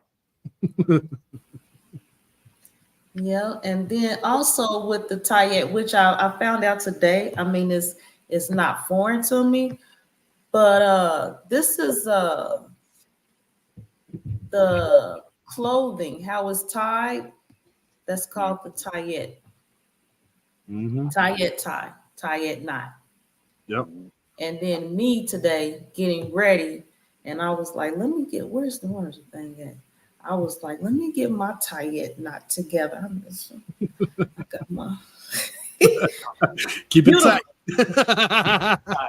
Beautiful thing. Keeping your secrets veiled, my sister. There you go. No man has ever lifted my veil. That's it.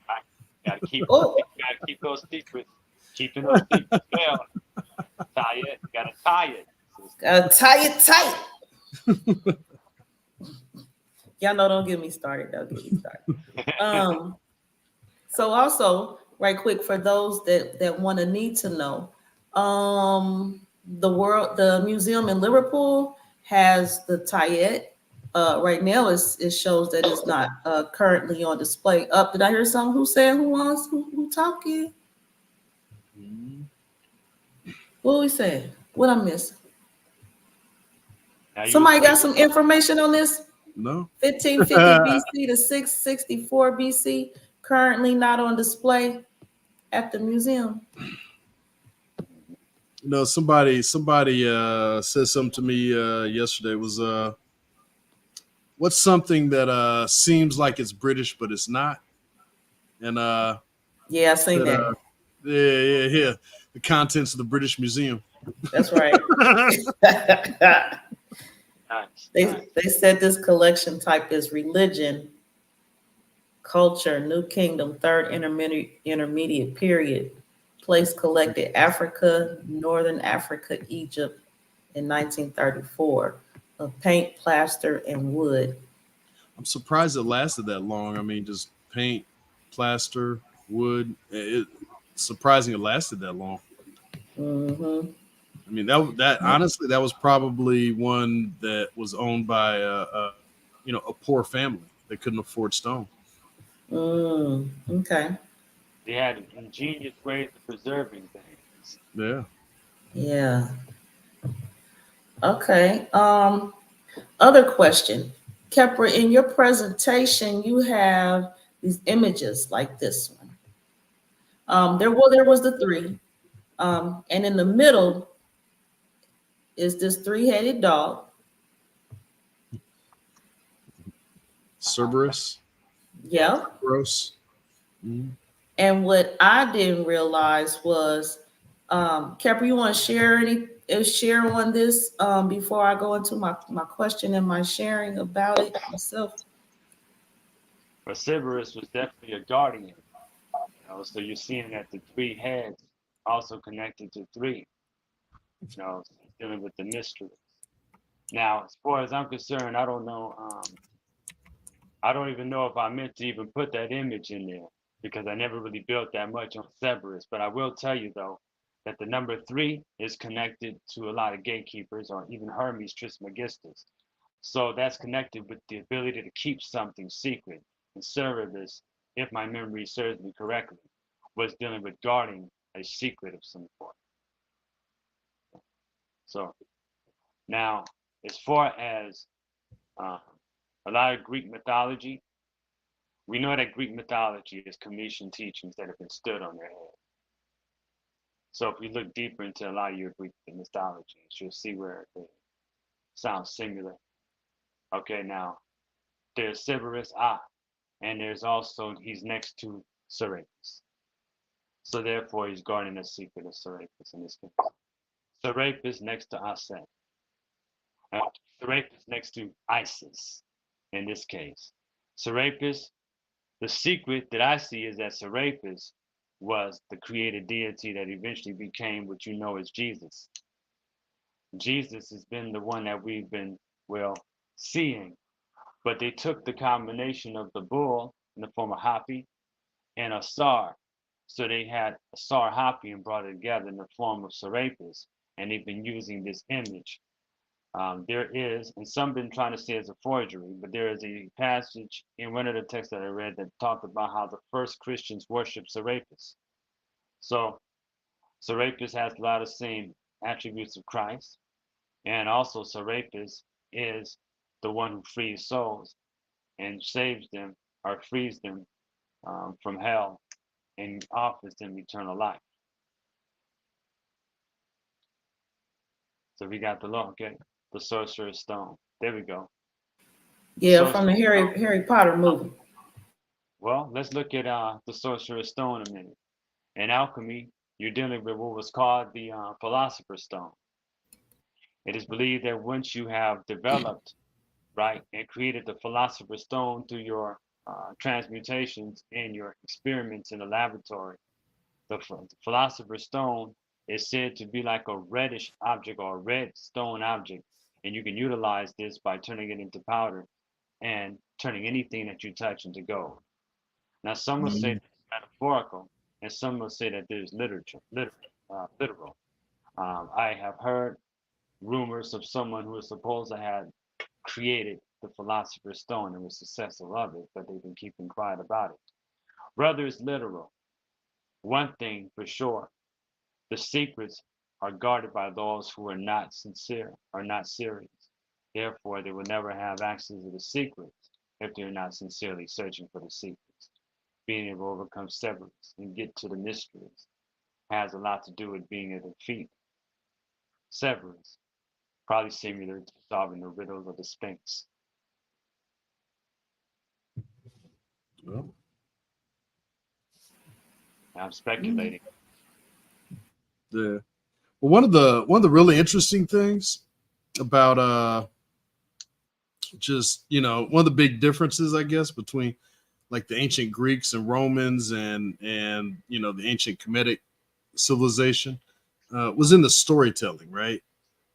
One of the things that they pioneered in ancient Kemet was stories with anthropomorphic animals, right? Animals that could talk, animals that acted like humans, animals that behaved like people, right? They never mastered that, in Greece and Rome. They never figured that out. Beasts were beasts, humans were humans, and and there was never any, other than them, I guess, having sex and having half man, half bull things, but they never had like actual animals, wild animals that actually could behave like people, right? Right. Someone mentioned the story of the lion and the mouse earlier. And with that story, you have talking animals, right? Animals that behave like humans, talk like humans. They're people. They're animals, but they're people. You never got that in Greek stories. It was just, okay, you got Cerberus and he's a dog and he behaves like a dog, right? He's a three-headed dog, but he behaves like a wild animal, a wild dog. You have other animals and they always behave like animals. They don't talk to people. They never behave like people. They're just monsters to be conquered. Indeed. Whereas in ancient Kemet, animals, it sort of, I guess, the idea was that you kind of extend the concepts of humanity out to the wild, out to the animals, right? Out to the nature, right? And really they kind of start eliminating the differences, right, between humans and between people and animals. Mm-hmm. So yeah, to me, that's just one of the most interesting things about the differences between most telling things really about the differences between Greece and Rome and Kemet, right? Kemet was like, we need to live in harmony with nature, we need to treat it with respect. The Greeks and the Romans were like, nature's something to be conquered. It's a monster, we have to fight it, right? Exactly. It's a huge difference. Exactly. In a Commission, they talk about like the animal-headed deities. They call them zoomorphic, or they deal with the zoomorphic. And basically in Greece, they more or less deal with the anthropomorphic. Yeah. So you'll find that this is persistent throughout Africa. In a lot of stories, it talks about animals with the ability to talk, or animals talking to humans, and the humans and the animals having conversations, right? As if it's just a normal thing. Mm-hmm. And, even with deities being able to transform themselves into animals. Like, for instance, Auset being able to transform herself into a bird. Yep. If you go into the West African tradition today, there's the Yami. These are women who can transform themselves into birds, or IJ being birds. So they talk about these women having these mystical powers where they can take flight at night or astral project, right? And also transform into birds. Yep. So we also see with the birds, the woman transforming into a bird is very vital to ancient Kemetic tradition, as well as creatures like bird-headed or human-headed birds to represent the skull, transmigrating and being able to be fed and eat and so forth. Right? The ka, representing your ascended double. So they may have ka, right, with the body of a bird with your head on it, representing your ability to take flight. Mm-hmm. Yeah. And they even extended it, like you said, to their gods, right? So you go into Western Africa, you have Anansi, the spider god, right? The trickster. And he's a spider, but he's a trickster. You know, he speaks, he talks, he's always coming up with plots and plans and schemes to try to get over on people. And sometimes he succeeds, sometimes he doesn't, right? And sometimes it was like crazy schemes, but sometimes it was sometimes he was just kind of mean, right? Like when he killed his neighbor. There's a whole story where he goes in and kills his neighbor. It's like a crazy story, but you know, he kills his neighbor because his neighbor basically, you know, he wanted to take his neighbor's house and his neighbor's wife. He just wanted his neighbor's stuff, so he went and killed him. And it's like, and he killed him by tricking him into like falling into some kind of deep pit or something. And it's just a crazy story. But then there's other stories like there's a story about Anansi where he basically he's trying to carry all of the world's knowledge. He's trying to cram all the world's knowledge into a jar, right? He gets it in the jar. Then he's like, I'm going to carry it up this tree where no one can ever get it. So he starts climbing up the tree, but he can't get up the tree because he's got this big jar.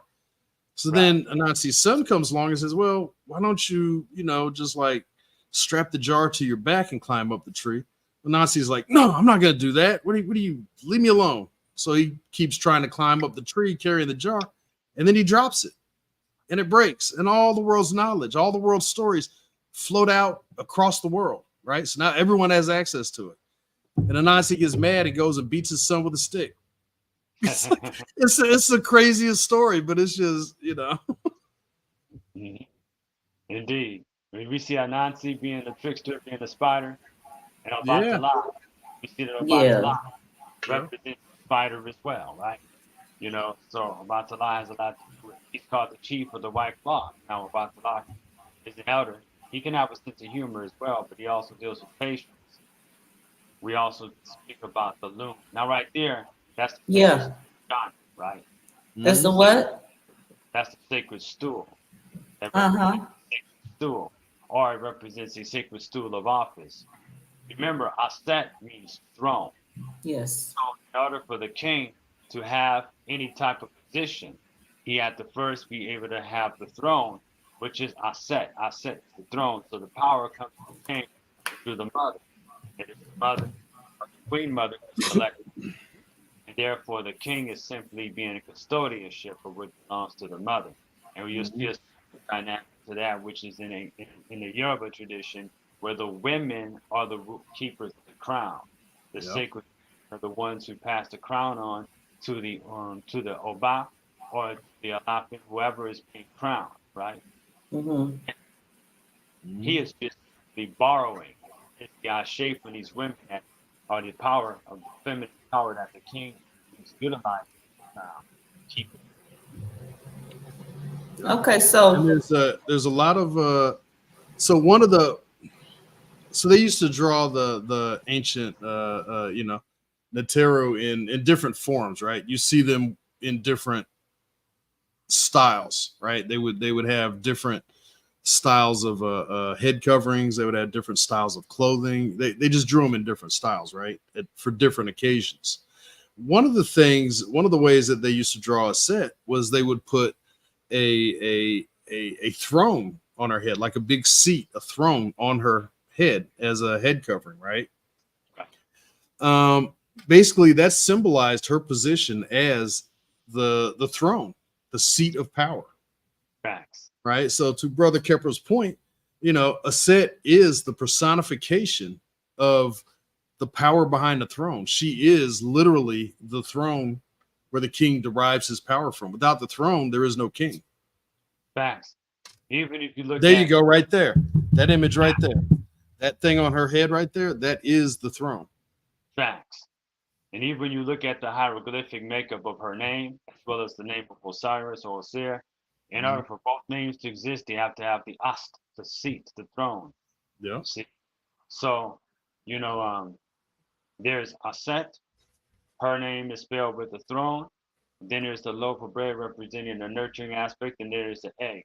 And sometimes it's the figure of a woman behind the throne representing her. It can either you have the figure or not, but it still will spell out. And Osir, or Usir, or Osiris, you may, has I in the throne. See, it's the name of Osir. It's I. Therefore, um, in order for them both to rule, right? They rule side by side. However, Auset needs throne, which is the Auset or the Ast, in order for him to have a seat, be in office. Yeah. And in many Okay. ancient hieroglyphs, you'll see, for instance, a source sitting on a throne, and you'll see a set standing behind him. Sometimes Nebet her sister, will be standing right behind her. Other times you'll see a set in front and Nebet in the back. And sometimes they're even like they both, they both have wings, and they'll be like using their wings to kind of protect the throne, kind of outward stretched, kind of wrapping the throne in their wings. But yeah, you often see them whenever you see a source sitting on a throne. You will see at least a set there guarding the throne, the power behind the throne, literally guarding it, protecting it. Sometimes you'll see Nebet standing there as well. But you'll always see at least a set will always be there every time. Therefore, the king cannot rule without the protective power of the queen, the magic queen, And there's a all story. the kingly power derives from the queen. That's it.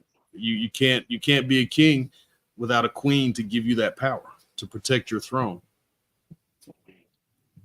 So sometimes I think you mentioned this earlier, where they got where they got us and Nebutet stretching their wings around Osiris to protect him. So her power shields the king. It's the power of the queen shields the king as well. Aset is also known as the sacred protectress. She is the protectress. So she is the power behind the throne, and she is the protection. She protects the king. I love this image. In this one, you see Aset standing over to the right. If you're facing the throne, you see her standing to the right with the seat on her head, the throne on her head. You see Nebet standing over to the left in front. And Brother Khepra mentioned the bowl on her head, right?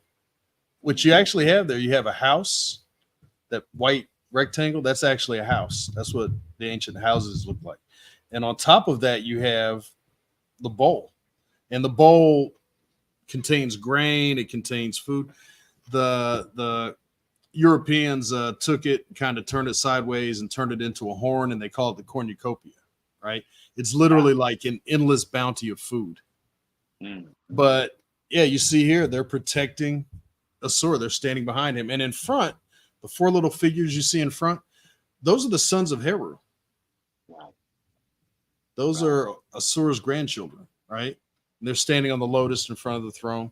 They represent various aspects of nature. One is the Nile River. Can't remember the other three off the top of my head, but they all represent aspects of nature. The four sons of Heru.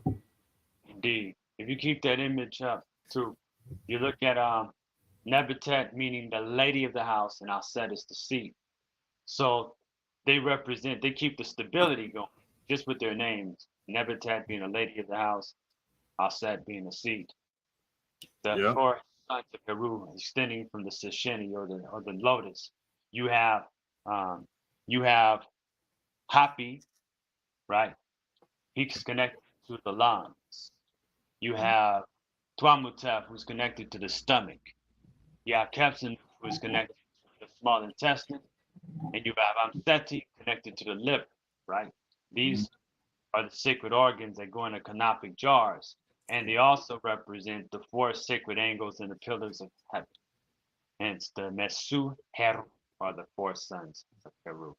Now, they also have a guardian protectors of each. They're not showing them here, but the guardian protectors of each, once again, they are protected by a female. Each are protected by a female. So you have for Amseti, he's protected by Ast, right? You got Tuamutef is protected by Nebutet, right? You have Kepsanuf, who is connected by Serket. And who did I fail to mention? Was it Kepsanuf? Anyway, Kepsanuf is protected by Serket. Happy is protected by Tuamutef. It's been so long. Anyway, each of them is protected by a sacred female, whether it's Auset, whether it's Nebutet, Neith. That's it. Neith, Nebutet, Auset, and the third one, Serket. I guess they protect all four of these sons of Heru. So what's interesting, what's interesting about Kemet, right? We talk about in this culture, the man is the protector of the woman, but in that culture, the feminine was the protector of the masculine. Not because she's going to go on a battlefield and fight. It was her protective magical power, her sacred feminine magical power that shielded and protected. Now, okay, so that doesn't mean that the sisters were Amazons, that they were going to go and fight the battlefield and men stay at home. That's not what I'm talking about. What it represents is the divine feminine power worked as the magic protective force that would assure protection of the masculine energy in that case. You notice that Dut is the female. She is the heavens. She is the sky, and the earth is masculine, which is Seb. So the Cometian worldview was unique in that regard, where everybody else would show the earth being feminine and the sky being masculine. In the Kemetic tradition, it's the other way around. You see what I mean? So you got the canopic jars. Okay, so there's the funerary text. I mean, it talks about the canopic jars right there, right? You know, and you got the four sons of Heru. You got MCT, Happy, Dwamutep, and Kemet. Yeah. All right. And it talks about the organs that each and every one of them protected. You know, but what they're not mentioning here is the Mutim Heru, which would basically be the mothers of Heru. They would be the protective forces that are protecting the four children of Heru. You may could find it here. So Traumutep literally means he who raises his mother. Yeah. And probably the best known is Happy, who was the personification of the Nile River. Indeed, indeed. And he's actually shown in his anthropomorphic form when sometimes he has the breast of a woman. He has the breast of a female. I'm going to show you something else to prove my point. You see, Mut is the vulture, right? Her name means the mother. She is also the wife of Amun. But as the symbol of the vulture was drawn on tombs in certain places as a way of saying this place is protected, do not enter. Yeah. So the mother in this regard was seen as a protective force. Yeah. And the vulture was very closely associated with maternal instinct, the protection, you know, the maternal instinct through the goddess Mut, right? Who was her sacred bird was the vulture, and she's often seen with the vulture on her head, right? The vulture headdress on her head. But yeah, it was her sacred animal, and she was basically the matriarch of the Netera. In many cases, she was part of the I want to say it, the three gods in one, the triad in Memphis, I believe it was. It was her, Amun Ra, and Khonshu, their son, right? But they were the three gods, and they were the three gods, right? The three deities, which another thing that, you know, Christianity kind of borrowed again, right?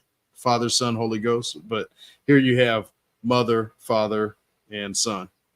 Khonshu was actually like the youngest of the Netera. Right. And I found the part that talks about the goddesses that protects them. It's right here. There you go. Serket. Yeah, look up Serket, by the way. I think Serket is your deity. Yep, she's the scorpion. That's the scorpion goddess. Right there, that's Serket, the scorpion. For Quepsana. Protector of Serket. There you go. Venomous stings and bites. The Scorpion goddess of scorpions. Yeah. Mm-hmm. She's, the protector. That's why of I all asked her scorpions. association with Ost. Well, the Scorpion association with Ost.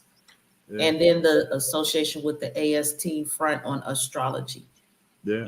Well, Serket actually ordered the scorpions to help Auset escape, right, from Set. So those scorpions that were walking with her, when Aset told them before they started out, she said, kill the red one, but don't touch the black one, right? So kill all the people in the red land, don't touch any of the people in the black lands, and gave them all these directions. And then they were like, "Nah, we're just gonna we're gonna kill these people." But yeah, it was her, and she also helped when Hera was killed by a scorpion sting. She actually went looking for that scorpion and punished him, and then helped search for the body. As you can see, she can represent both the venom as well as the healing from the venom. Yeah. Okay. Then my other point was I was sharing that I had shared this from my gallery, my photos. I took this picture in Virginia Beach. Okay. Yeah, and that's when I saw your presentation. It reminded me of this seat that I saw. Right. There. Yeah. Yeah, those type of stories handed out to those who are in a sacred place in office in Ghana. So, okay. So one of them had the one that you showed had the symbol, the Adinkra symbol of this Nyami. Nyami. If you look closely, that's kind of like that's a symbol of God, and that's like their version of the yin and yang symbol, representing the balance of the universe.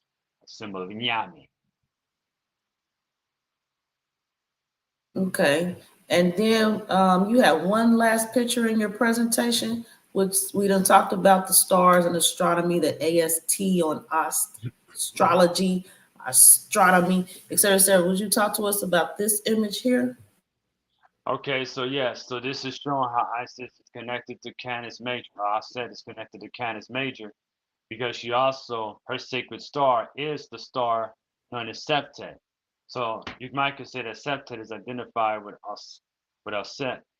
Also, Canis Major, they call the star Sirius the dog star. So in a sense, it's also connecting to Anpu, even though that's not being shown in this depiction. Then you have Osir, which is Orion, right? Now, what's interesting is when the sign of Scorpio comes up, Orion goes down, symbolizing him being stung by a scorpion, and you're not able to see him for a while until he comes back up, hence his resurrection in the form of the constellation, indicating Orion being the heavenly Osir or the Sa being murdered, and Sa eventually coming back. So this is what I meant earlier, as above, so below, because a lot of the stories that they're talking about that the Greeks borrowed are talking about things that took place in the heavens that they've recorded in activities in the form of the constellations. So when you look at the pyramids in their alignment, you see how they align with the belt of Orion, aka the belt of Sa. So Osir is also known as Sa. Right? And then on one side of the pyramid, the chamber connects to Sa, Orion, the other connects to Septet. And Septet, of course, is connected with the idea of the rising of the floods. July and August and so forth, the rising inundation period. So all of these things are sacred because they believe that what took place in the heavens was paramount to what took place on earth. So you might could say that Kemet was a university because it was a universe. They wanted to make sure that their temples and their temples and their things that they engineered were aligned with the stars. A lot of people talk about the obelisk or the Tekken, right, being phallic worship, but there's more to it than just that. the obelisks were designed to make you look up because there were certain things in the stars that they wanted you to see. So they were markers as well, as well as timekeeping devices and so forth. So they also talked about time. A lot of things which we see taking place in the heavens connected to time. So they kept time by paying attention to how the deities behaved in the stars in the heavens. That's it. That's all of my questions and feedback for today. I wanted to go back over, and for some reason my brain didn't home in on it when you mentioned it about Cerberus. But Cerberus being a three-headed dog that protects the mysteries of something, that stops the person from going any further. That also represents what I mentioned earlier about the triple stages of darkness and being deaf, dumb, and blind. And once you're able to overcome that, you're able to get past Cerberus and get to the deeper mysteries. Oh, and by the way, in Teotihuacan, they also have three characters that line up with the blood of Orion. Yeah. Oh yeah. Right. I had to think about that one. Yep. Yeah. And that's the depiction of there in Teotihuacan. Yeah. The place where man becomes God, or the place where the gods are born. It depends on how you interpret. Yeah. Yeah, I had to think about it. As soon as you said it, I was like, oh yeah. I knew that. Oh yeah. Yeah, I didn't realize though they could be read either way. Mm-hmm. Like where you become a god or where gods are born. I didn't realize it could be read both ways. Yeah. I always heard it's where gods are born. Right. Yeah. I've heard it interpreted in different ways. Yeah. No, there's a lot of, especially when you deal with ancient texts, there's always like multiple meanings, multiple layers. Like with Nebuchadnezzar, right? The goddess of the house, right? Her name actually has a double meaning. It's not only just the goddess of the house, like the domestic goddess, it's also goddess of the temple enclosure. So the house being like the temple. So she's the goddess in charge of essentially all the priests, right? And priestesses. So they have to pay her tribute before they pay tribute to anyone else, to any other deities. Yeah. Going back. Yeah, there's always multiple meanings. Definitely. Going back to the idea that in Kemet, you don't just talk about a force without praising it. You talk about this. We just talk about the sun casually, but they'll give praise to the sun. You see, they give praise to the elements because they understood these forces. From their way of looking at it, these forces were alive and well. By the way, see that beautiful box right there? Thank you. That was designed by Brother Michael. So y'all need to go and pick up his deck because you know what I mean? I got mine. I just have to get up and go and get it, but I got mine. And it's very elaborate, very detailed. It's like the best deck I've ever seen. Yeah. I'll Joy, after this, I'll send you a link with a discount code that you can post up on the thing. You stick in the comments. Yeah. So I'm gonna promote it for you too, brother. I appreciate it. That got to get out because that's the best deck I've ever. Yeah. See how detailed it is.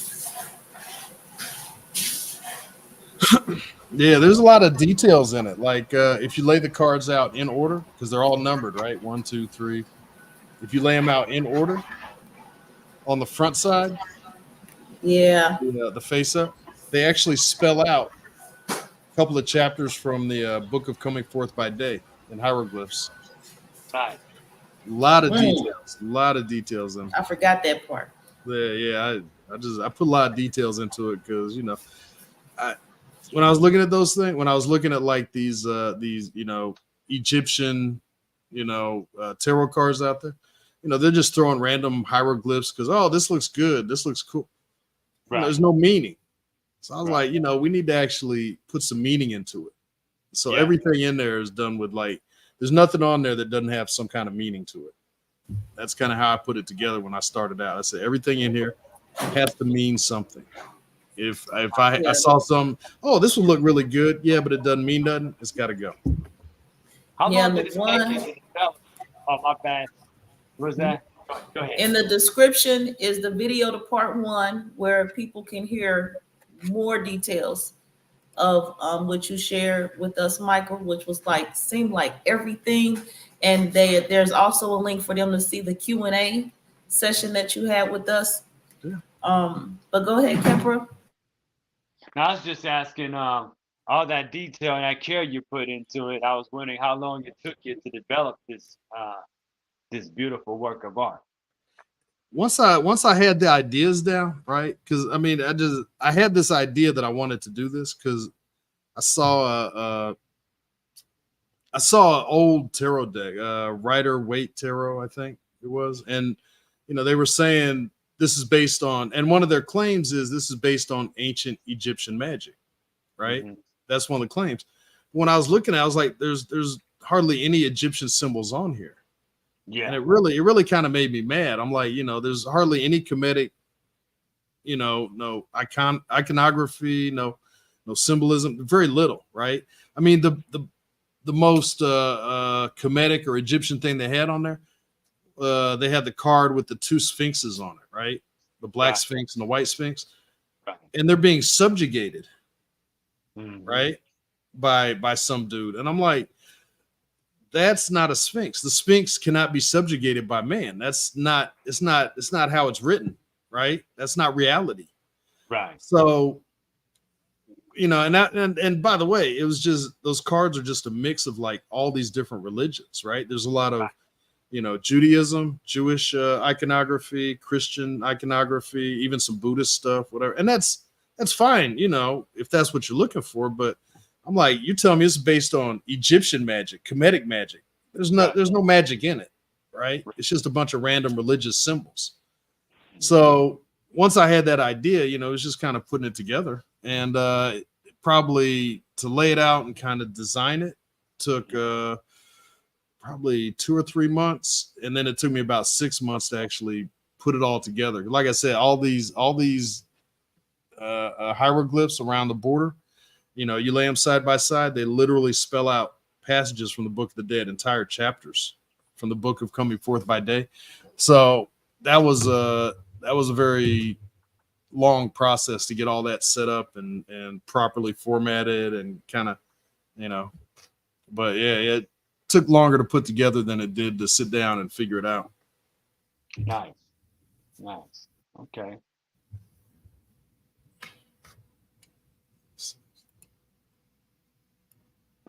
Wow. Go ahead, Khepra. You closing us out, Khepra? Because this is all I have left to do. I'm just looking out. I'm just. I appreciate it. Oh, flip that card around real quick. Flip it around. The symbol on the back in the middle, the little ring with the ropes tying it to the twigs underneath. It looks like it has feet. That's the Shin ring, and that's the symbol of eternity or eternal protection. Nice. And it has the Tayet underneath. And the Tayet is underneath. Tayet's on top. You get that double protection going. Yep. Let's see. All right. You sharing more, Michael? I think I heard you say, let's see. No. I'm gonna set up I'm gonna send you a discount code. Anyone who wants to buy these, and you just add it to the description. Okay. All right, Khepra. All right, I wanted to give things to praise. Thank you, brother. Anytime you want me to be the warm up act for you, let me know. I'm there. We need to do one on the Wandering Goddess. Definitely. Yeah, definitely. That's one of my favorite stories, and personally, I think it's one of the most interesting. Not even just one story; it's a whole set of stories, right? A whole set of the bowl I was looking for. Meanings, Yeah, that's the bowl, and that's basically what that bowl on Nebuchadnezzar's head represents. It's the Europeans call it the cornucopia. It's just an endless endless thing, endless bowl or horn of plenty. You know, fruit, vegetables, and every fruit and vegetable in that picture. You know, we were talking about the types of fruits and vegetables they used to grow, and they were part of the normal diet. Everything in there was part of ancient Kemetic, agriculture, stuff that they would eat, Beautiful. stuff that you would normally find. Yeah, Nice. didn't throw any random stuff in there like, oh, well, this American broccoli. No. They wasn't eating that genetically engineered crap. No. Yeah. No cauliflower in them parts. So No. what was you saying about the short stories? The short stories. Yeah, You you was right thinking quick. about the wandering goddess. You was talking about. Oh yeah, yeah. The wandering goddess. There's so many stories about the wandering goddess. You know, the story of Sekhmet. It's a wandering goddess story. You have the story of Hathor leaving the country and going into Nubia, right? Mhm. And then they had to bring her back, and it kind of ties into the mouse and the lion story, right?